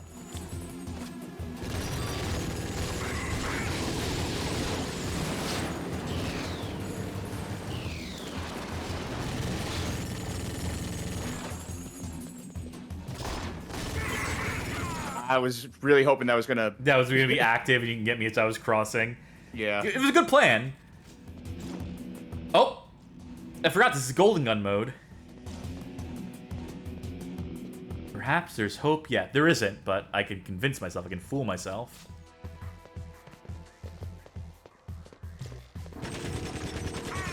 Fuck! And the Golden Gun is broken. Did you see it? Yeah. It Yeah, shatters when you kill whoever's holding it. I didn't even get to fire off a shot in it.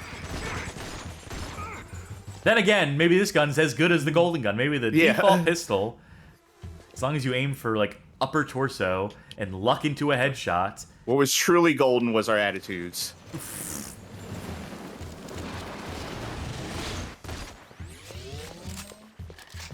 $30 seconds left. Unless, like, I get, like, a baby Jesus miracle. Which ain't gonna happen because you're...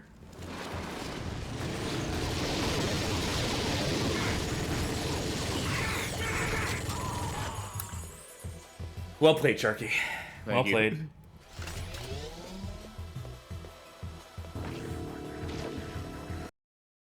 I tried to toss a grenade at the ground in the end. I couldn't do it. Great accuracy on both their parts, though. Absolutely. I think that's enough GoldenEye Rogue Agent for tonight. Sure, totally. End on a low note for me. Why don't I?